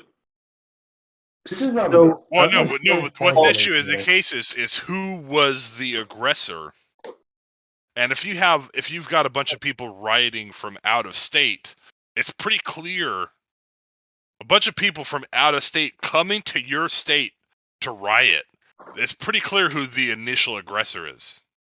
Randolph, I want to get your take in. You dropped in pretty recently. I like the top scroll, and also you have a face cam, which means I like you more than everybody else.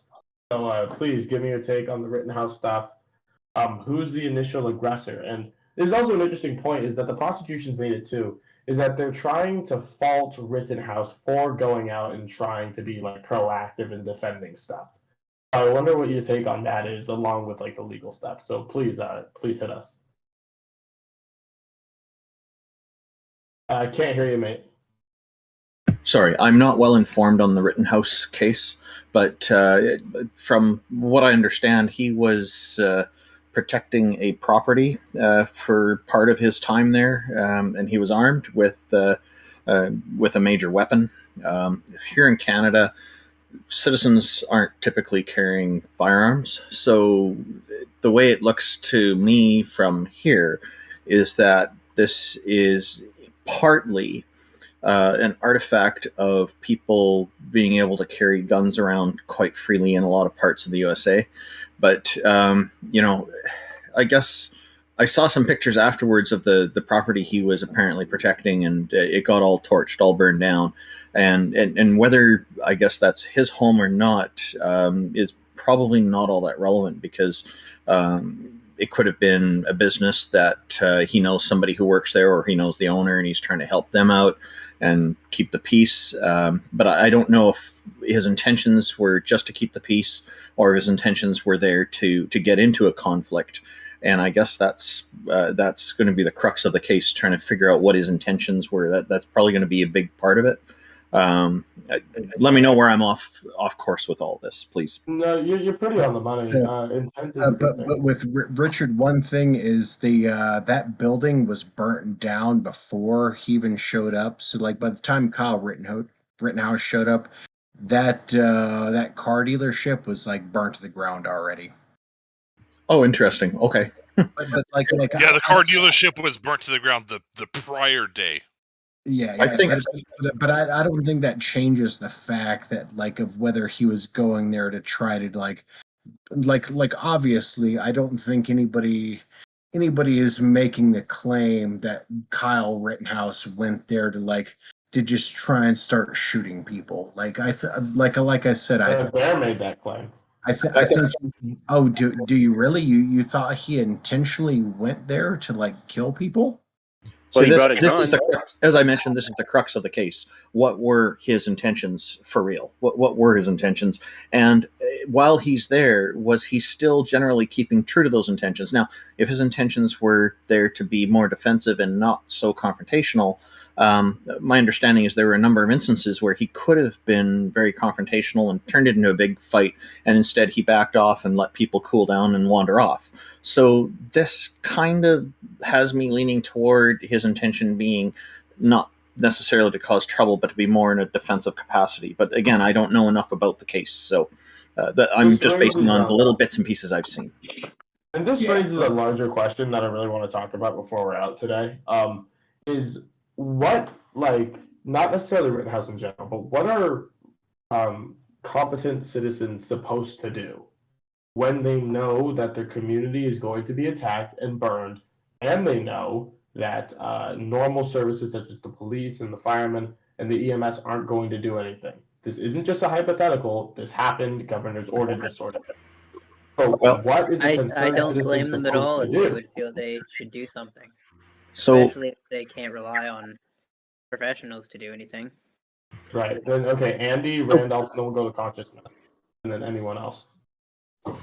Yeah, so the first question I have is, how does somebody determine that the emergency services aren't going to be there to deal with it?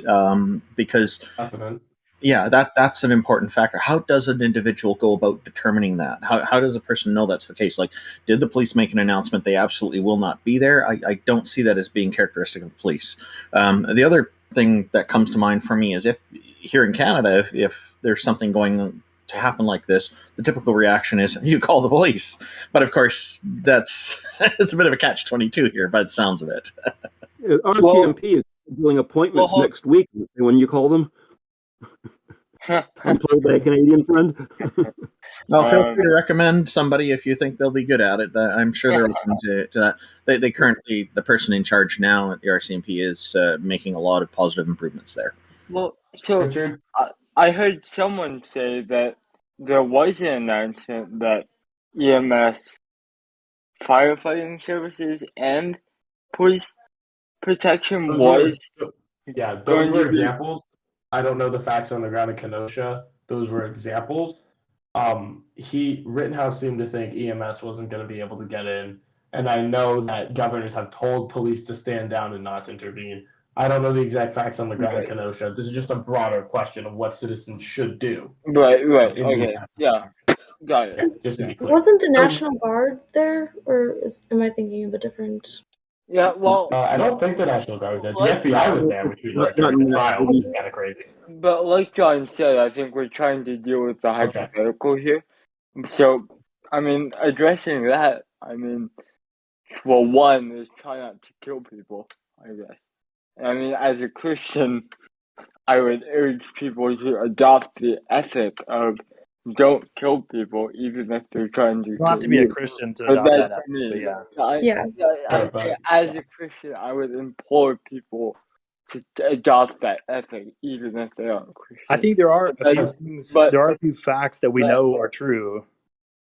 one, Rittenhouse was in an area that he was not legally allowed to be. There was a curfew. He was not allowed to be there. He was carrying a weapon that he was not legally allowed to own. He pointed that weapon at individuals in video and testimony. No, that's not true. You Well, can well, hold own you can own long Very barrel correctly, little firearms go. if you're 16 in that state. No, he was not allowed to own that. He was not allowed to have that. We've discussed these details today, Yes. and We discussed the gun stuff already. John wants us to address this hypothetical. So I guess what I'm trying to get at is Kyle Rittenhouse is not a paragon of what you should do in this hypothetical. And you should just try to do EMS, you should try to protect people, but you should probably not shoot people. So Kyle Rittenhouse Jared, killed. 1 second. We're going to go to you in 1 second, I promise. Because I want to hear you and do a little battle it out. Conscious Mess, I know what you were talking about. There are National Guard in Kenosha right now. There's 500 stationed there because they're expecting blowback for the verdict of the trial, because that's where we are now. Because that's where the United States of America is. We're worried about rioting as a result of the court system, which is very depressing. But Jared, I just wanted to cover that. I don't think the National Guard were there that night, but they're there right now, expecting more of the same. Jared? In his testimony, he was running to the police. Okay, yeah, I was talking about that night, but Yeah, the police. I think the police were there. I'm not sure about the National Guard, but I know the National Guard are there right now. Jared Edwards, you were going to say something. I kind of wanted to do a little. The last point of the strings of things that were illegal for him to be doing there was that he killed someone on property that was not his own. So the point of defending property is irrelevant because that did not occur in this incident. Well, it's not irrelevant because it shows his initial intent wasn't to go out and be a vigilante. Well, no, if you're entitled to be protecting property, if you were employed, that would be illegal because it's hazardous work and he was under 18. But you're not allowed to use lethal force defending property. You are allowed to use lethal force if there is not a Castle Doctrine violation, which is a messy set of law. If you are at risk personally, which he was, as a consequence of actions against you in the course of defending property. So, there are some complicated legal semantics involved. it's my understanding that for the Castle Doctrine to apply, it has to be your property. I mean, of course, you can still defend yourself. Right. For Yeah, but there's a difference between Castle Doctrine and standard ground laws. That shapes the duty to flee as it varies among states. If it's not in your home, or some cases, business or employment. But you can't be employed in hazardous work under 18 anywhere. But if he was there on the property as a customer and somebody attacked him, you have a self-defense right. Yeah. Yeah, but you have a greater duty to flee in the case that he was in most states. Well, this is something that I brought up earlier. How it depends on what jurisdiction you're in, and specifically Loki. I was referring to the ideas of Castle Doctrine versus Stand Your Ground, because these are two highly different laws, right?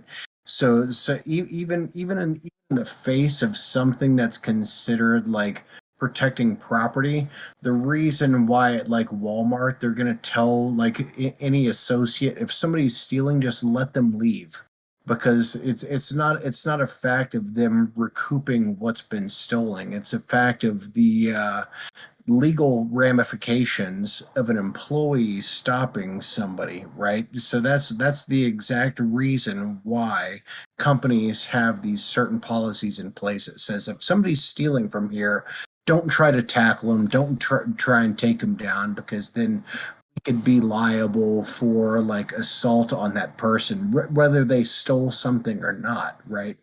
And that's with the legality of it, it just gets so fucking weird, because it depending on where you are, what jurisdiction you're in, what laws you're having to abide by in this specific location, makes all the difference in the world.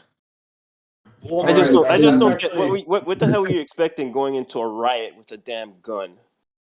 He brought the gun because he was expecting that he might be assaulted. Just because you're prepared for the worst doesn't mean you're expecting it. This is something that Binger was talking about. Going That out of your because he way. brought a gun, that because he brought a gun, that necessarily means he was expecting to get attacked. Because of the gun, and that's just like Yeah, that's what people do in riots. They attack And in people. fact, because he had the gun in plain view, it makes it very clear it's not concealed. So Yeah, it's open carry. Yeah, people aren't going to cause. People are less likely to cause trouble with him. Perhaps I think could be argued, but some people might argue the other way. But I just want to make a quick point about this curfew thing. This seems to come up quite a bit, and the thing about violating curfew versus carrying a lethal weapon around are very, very different actions that can have very different consequences. And my understanding is that the breaking curfew just results in a fine. So to say that there's because he was breaking curfew, he should receive all this other punishment, I just want to make sure that that conflation doesn't happen, because that seems to come up in a lot of these conversations. Yeah, breaking how many people died? Like, it's like a ticket. It's equivalent to jaywalking in terms of How many people died in the riot before he showed up? 0, right? Until his butt showed up, people started dying. Oh, how did no, people were dying in riots all summer across the country. How does that make that his fault? What can we do? Because he pointed his assault rifle, his military grade weapon, at other individuals. That's what escalated. No, Nivik. No, hold on a second. Nivik, how People does were that dying. People were being murdered in riots all summer from the point of George Floyd on. So don't fucking say nobody died in a riot. You're totally lying about that. Yeah, but Doolittle, like, if we're talking about what happened in Kenosha, like, and that's the way this. Yeah, how far was that? How far was that from where George Floyd was? The George Floyd riots were. Was it even in a different state? I don't think it was even in a different state. I don't know. Even in the same state with George Floyd, like, I don't think it went. Like, I don't think people were just getting. No, there was a series. There was a series and a pattern of riots where people were getting murdered, businesses were being burned down. This was one in a long series of a pattern of riots. It was not. This was not a one-off. This was not the first town to be burned down. He went out of his way. Go to your house and protect your house. Don't jump in a sea of people and with a gun. Tell that to the rioters. Hold on. Vivek, that can go both ways. Exactly. No one should have been there. The cops should have been there. That's the problem. Where were the police? But hold on, I'm curious, Nivik, how you conclude that after he showed up, suddenly people died, and therefore it's his fault. There's some facts missing there. Yeah, that's not for causality. That's correlation. That's not okay. But I do want to say they're writers that had guns. I'm looking up like murders from George Floyd protests.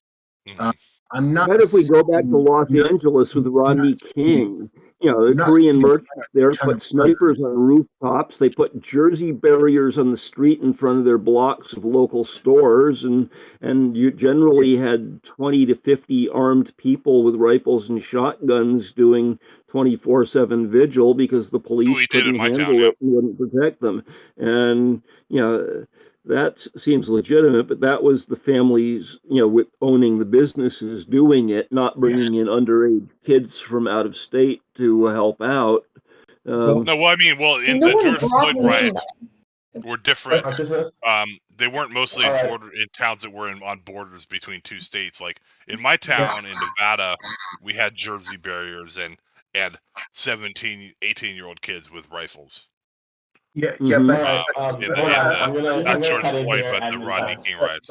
But Doolittle. Right now, I'm looking it up. I'm trying to find some information. Lebowski, you have last word, by the way. Doolittle.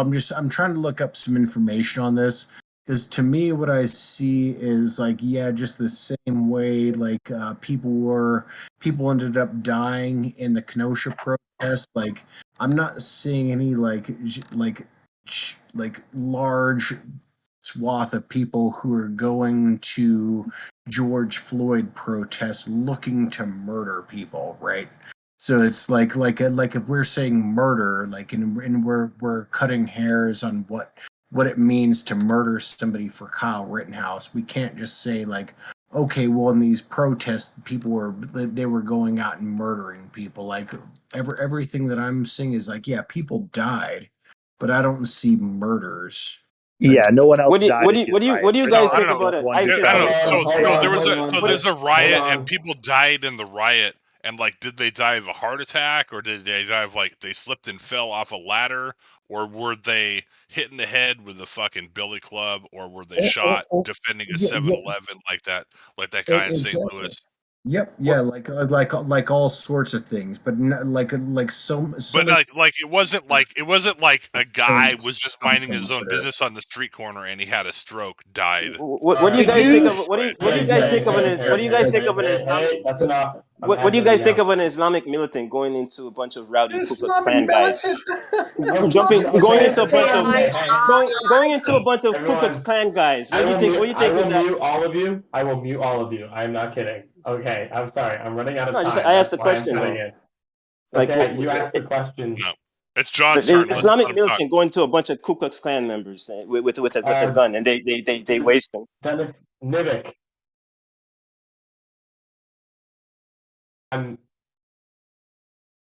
It's cool to argue with me when we're arguing, but when I say I'm admitting, it's because I'm admitting, which means that I all of a sudden get God powers. I know you didn't vote for me. I'm an unelected dictator, and you all just have to accept my absolute power. I'm sorry. That's how it works. But we're going to end this one how we always end this one, and that's why I feel comfortable cutting you off because you're all going to get the chance to speak again. I want to go one by one through the room, rapid fire, final takes. I want to know if your mind was changed on anything, and just final rapid fire takes. We're going to go through the room, and then we'll end with Pangburn if he wants to hop in, and then myself, and then we'll move over to the tavern and continue. Everybody cool? Oh, cool. Okay. Andy, you're first up to the plate. I would not. I don't think I changed my mind at all. I would say that my take on this has only been enforced, if not strengthened.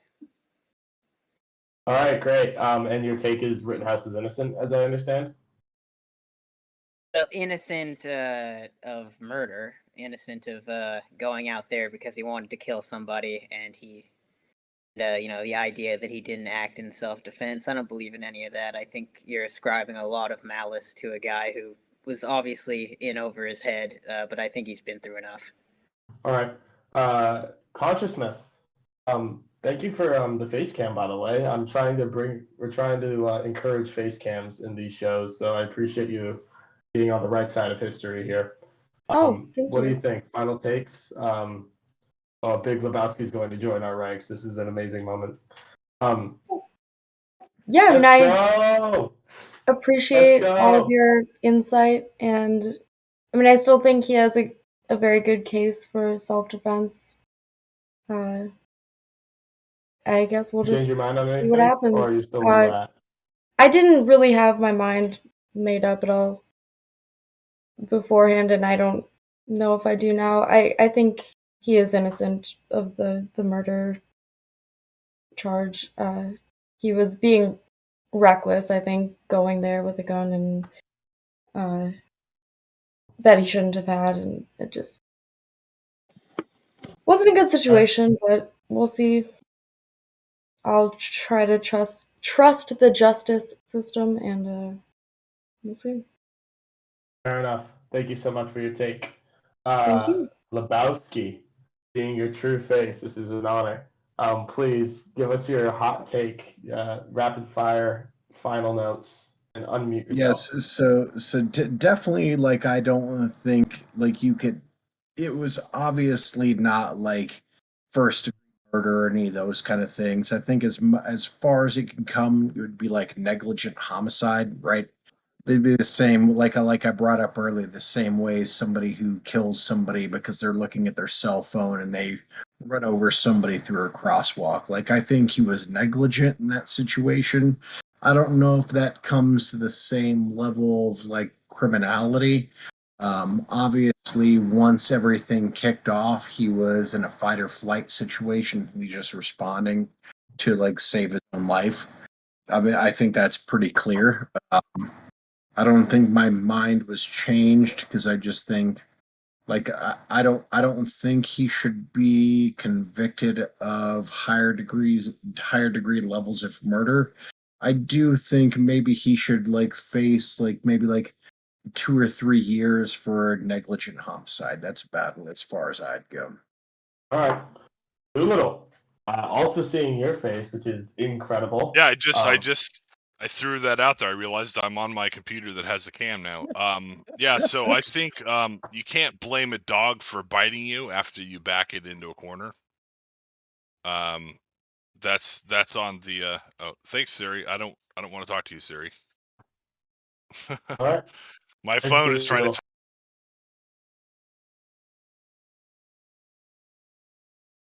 me. I'm sorry. You can't blame it. You can't blame a dog when it bites you if you back it into a corner. My fundamental basis of morality tells me that the right to self-defense is absolute. It doesn't matter if you made a bad judgment to bring a weapon into a situation that you knew was hostile to start with. The right to self-defense is absolute. So if he was defending himself and he was not the aggressor in the cases where he actually did pull the trigger, and we can show that he had good trigger discipline. He didn't pull the trigger on a lot of people that probably deserved it, even though they weren't attacking him at the time. It seems to me like it's entirely self-defense, and to me, the right to self-defense is absolute. That cannot be. You can't say you lose the right to self-defense when you fill in the blank. It's absolute. Wonderful. Thank you so much. That's my moral foundation, and I'm gonna have a hard time changing my opinion on that. If you could show that if they could show that he's the aggressor, which I think they didn't, then yeah, he's guilty, and he might be guilty of other things like being a stupid kid, which a lot of us were at that age, and we don't go to jail for the rest of our lives for being a stupid kid. Not the rest. But the homicide, you very well could be going to jail tried as an adult and going to jail for the rest of his life. And then lastly, I think no, he's not going to get off because what I've seen on the side is the jury has been doxxed and they've been threatened. And so even though I think he's innocent, I think the prosecution hasn't made their case. I think the jury's still going to find him guilty of something, or else. And the or else is, yeah, that's why we have 500 National Guard there, because the facts of the case do not matter in this case. That he's going to be guilty. He's going to be found guilty by the jury. Social pressure is a big thing. We'll see. I hope you're wrong, but we'll see. I hope I'm wrong too. Randolph Richardson. Thank you. Please. Again, I think a major factor in this is that needs to be considered is what was his intention before he got there and while he was still there. This is a very important aspect of this. One of the things that happens in a proper justice system as well is the consideration of, or it should happen, is the consideration, could the person have done otherwise? And this is where self-defense factors in, because the idea with self-defense is that it comes into effect when the person doesn't have another option, such as running away and whatnot. And in a riot situation, there could be allies to the one attacking you who could end up tripping you as you run away.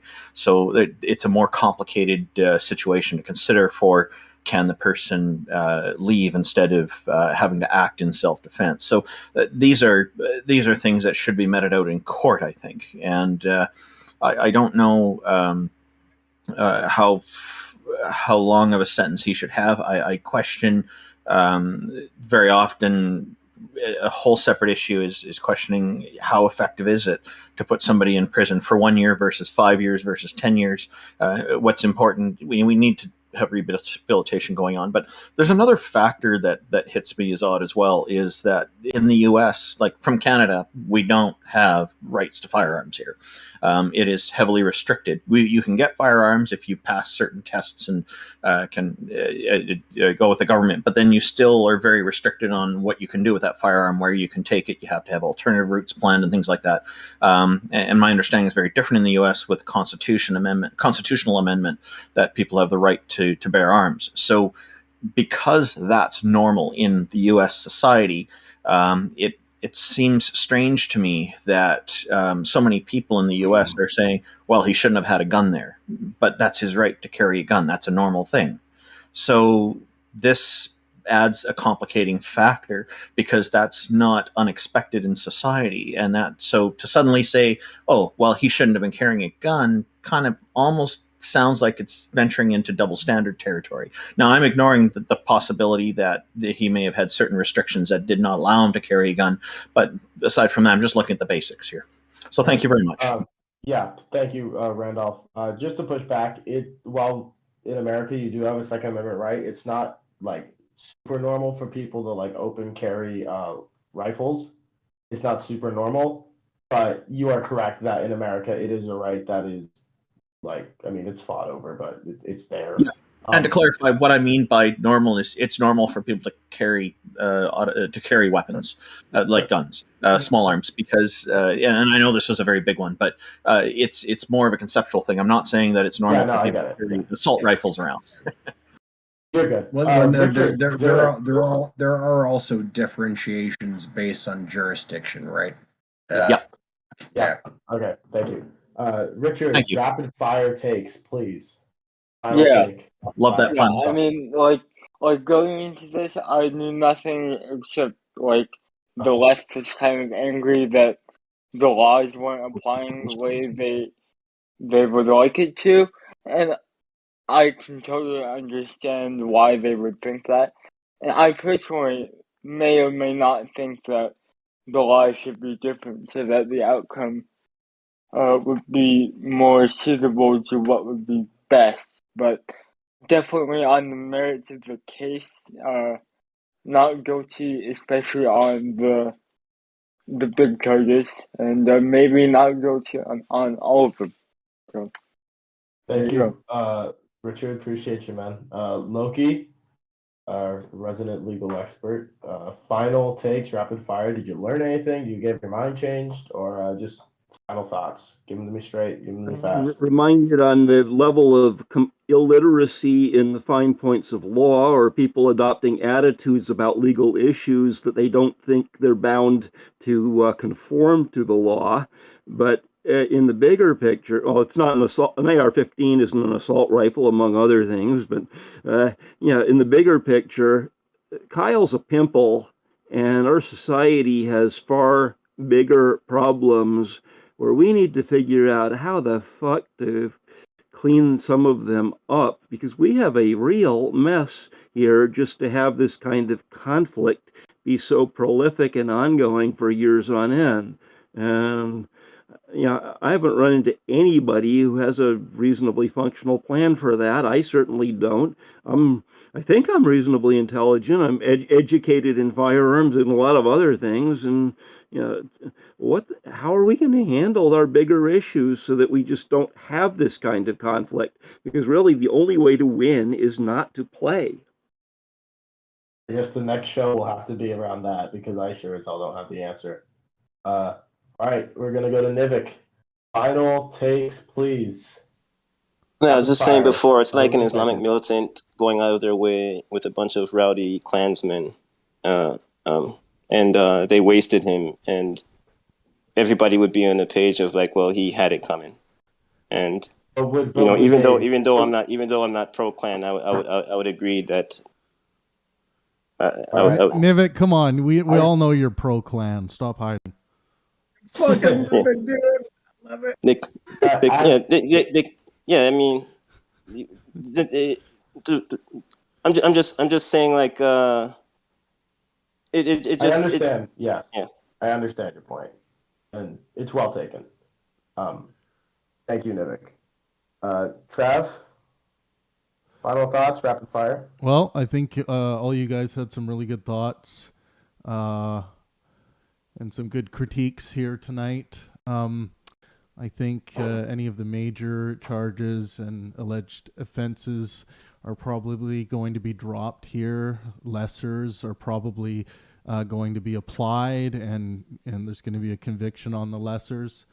That wouldn't surprise me if it's not all of them.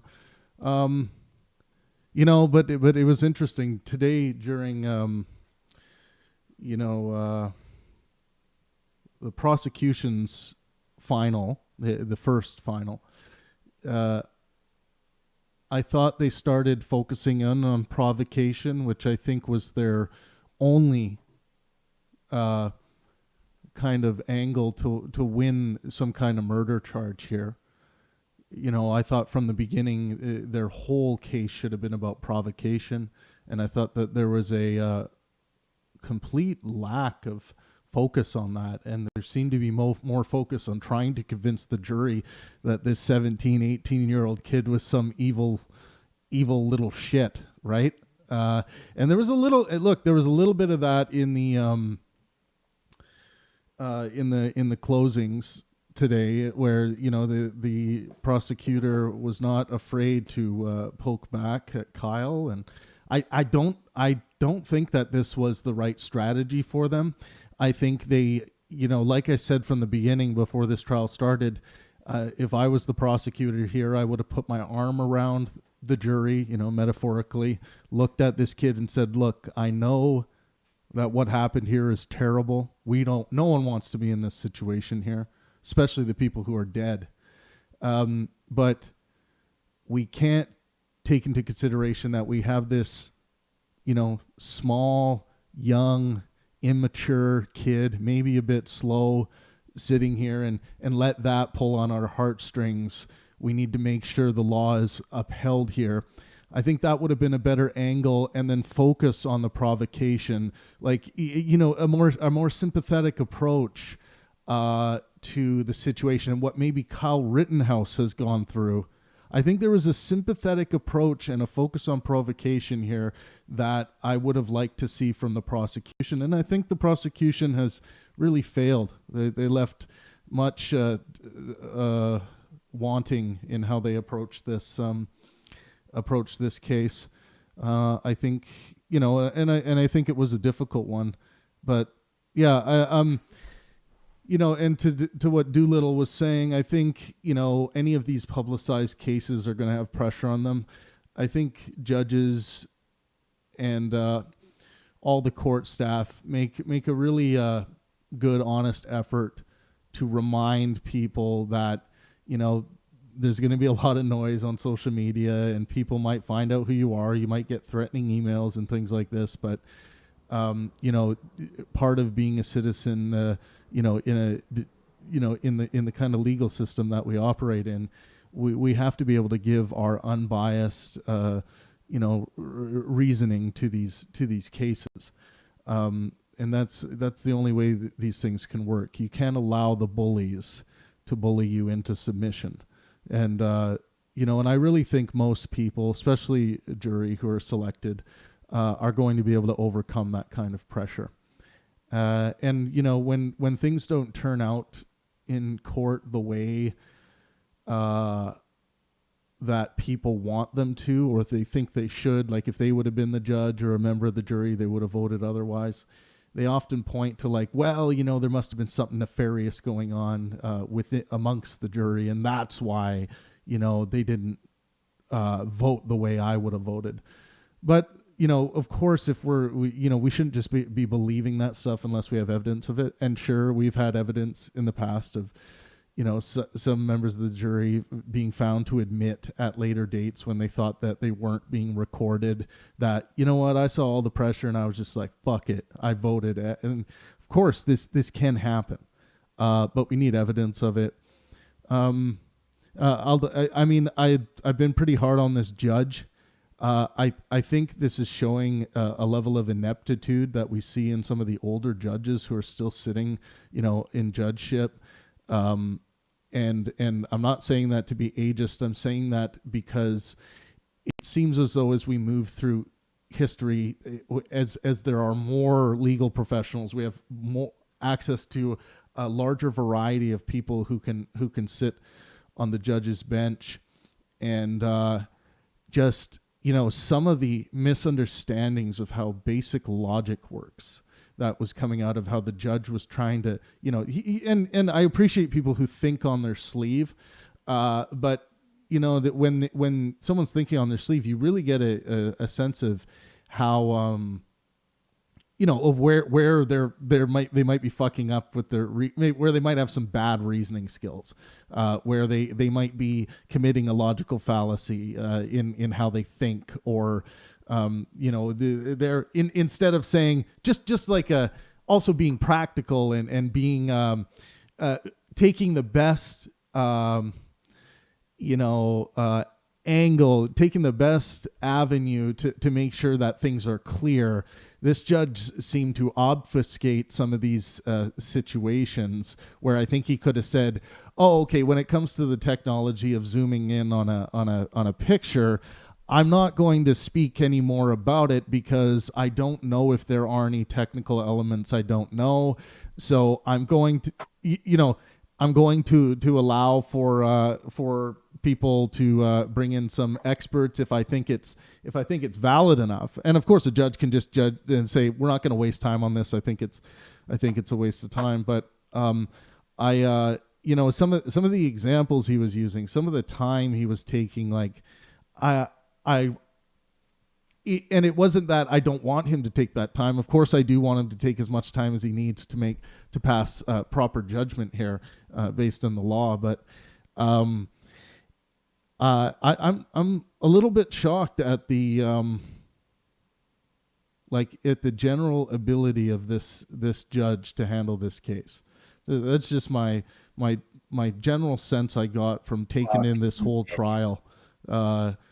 And I thought and everyone's been down the prosecution's neck of this prosecutor's, he's doing a terrible job. I think it's just the wrong strategy. I think he fought for his points well, but I think it's just the wrong strategy. I just disagree with their approach. As far as the defense is concerned, I think it was pretty straightforward for them. Like, this is look, and if I was on the defense, I would have maybe used my old lady example of people.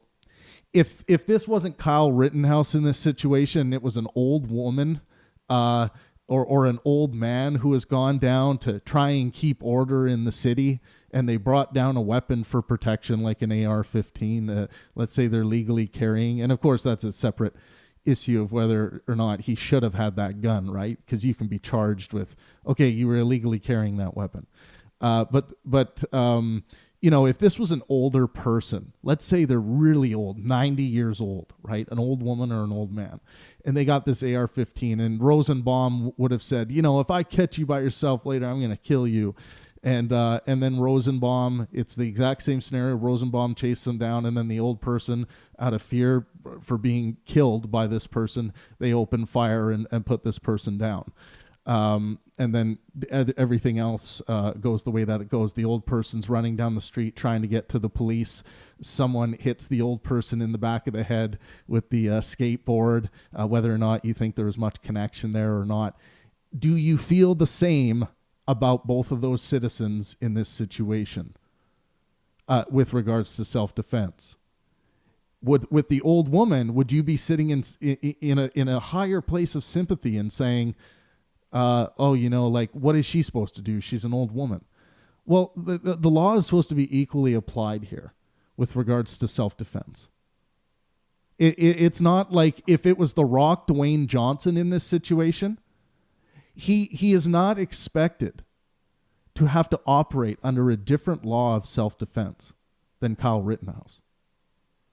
So these are some of the examples I think the defense could have set to the jury. But all in all, I have to say this was one of the most fascinating trials I've taken in a long time. And I watch a lot of trial footage, and I was I thought everyone generally handled the pressure well. It was very interesting that they put Rittenhouse on the stand. They could have went, that was I think the defense just felt really strongly about what actually occurred, right?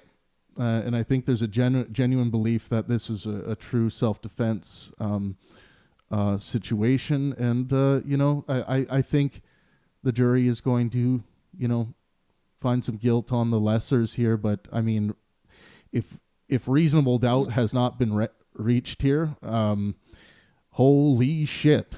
I guess that'll be my final comment.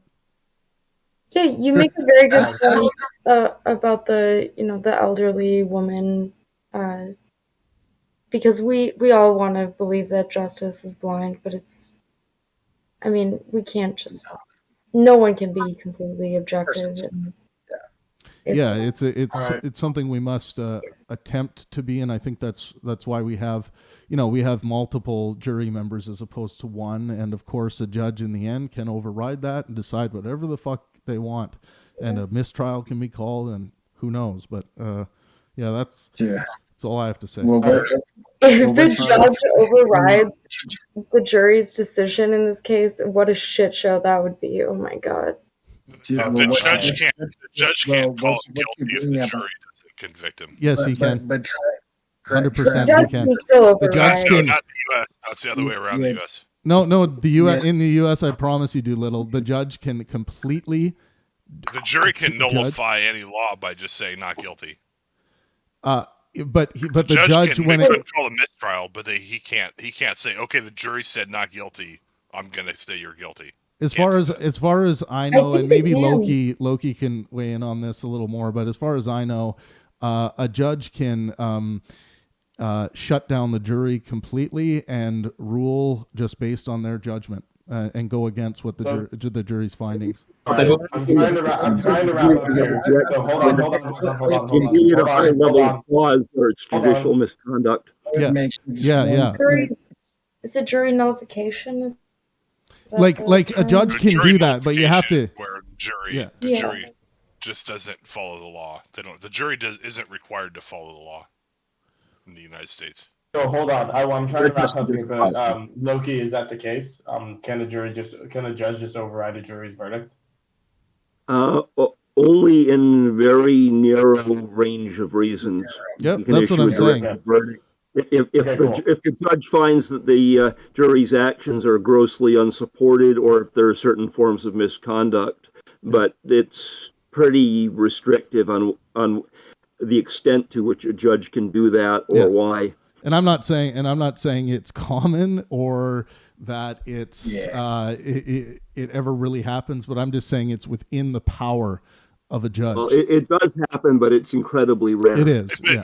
There's alternate jurors, and the judge throws out the jury, and the alternate jurors. That can happen too.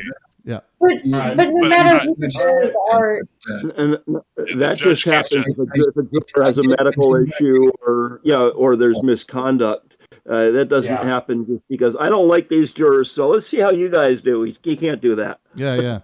Exactly. All right, guys, I'm out of time. I'm sorry. I have to draw. All right, thanks, John. My time is all right, guys, it's tavern time. Thank you so much. So, okay, just final notes. Thank you all for being here. Thanks for your moderation work. It was great. Thanks a lot, John. It was a lot of fun. Thank you, guys. Thank you. Go down to the tavern to discuss this more. Anybody watching online, please subscribe to support these kinds of free and fair conversations. They don't exist very much anymore, especially on the internet. So yeah, you guys I'm join glad us. I can be part of this. Yeah, please join us on Discord. I'm gonna drop you guys the link right now before we sign off here. We're gonna be hanging out in the. Are we going to the tavern? Of course. Go in Trav's Tavern to find out what I really think. I have been following the YouTube comments. Did anybody say anything interesting or intelligent there as an aside who hasn't been present here? Yeah, we have. There's been a lot. No, there's been a lot of great stuff going on YouTube. There's so much. So you guys do read the live chat that was going on. It was interesting. There's a bunch of you watching right now. Please come and join us on Discord if you haven't joined us yet. We have a great time. We're having conversations every day. Thanks, John. That was brilliant moderation. Your show is always the best, of course.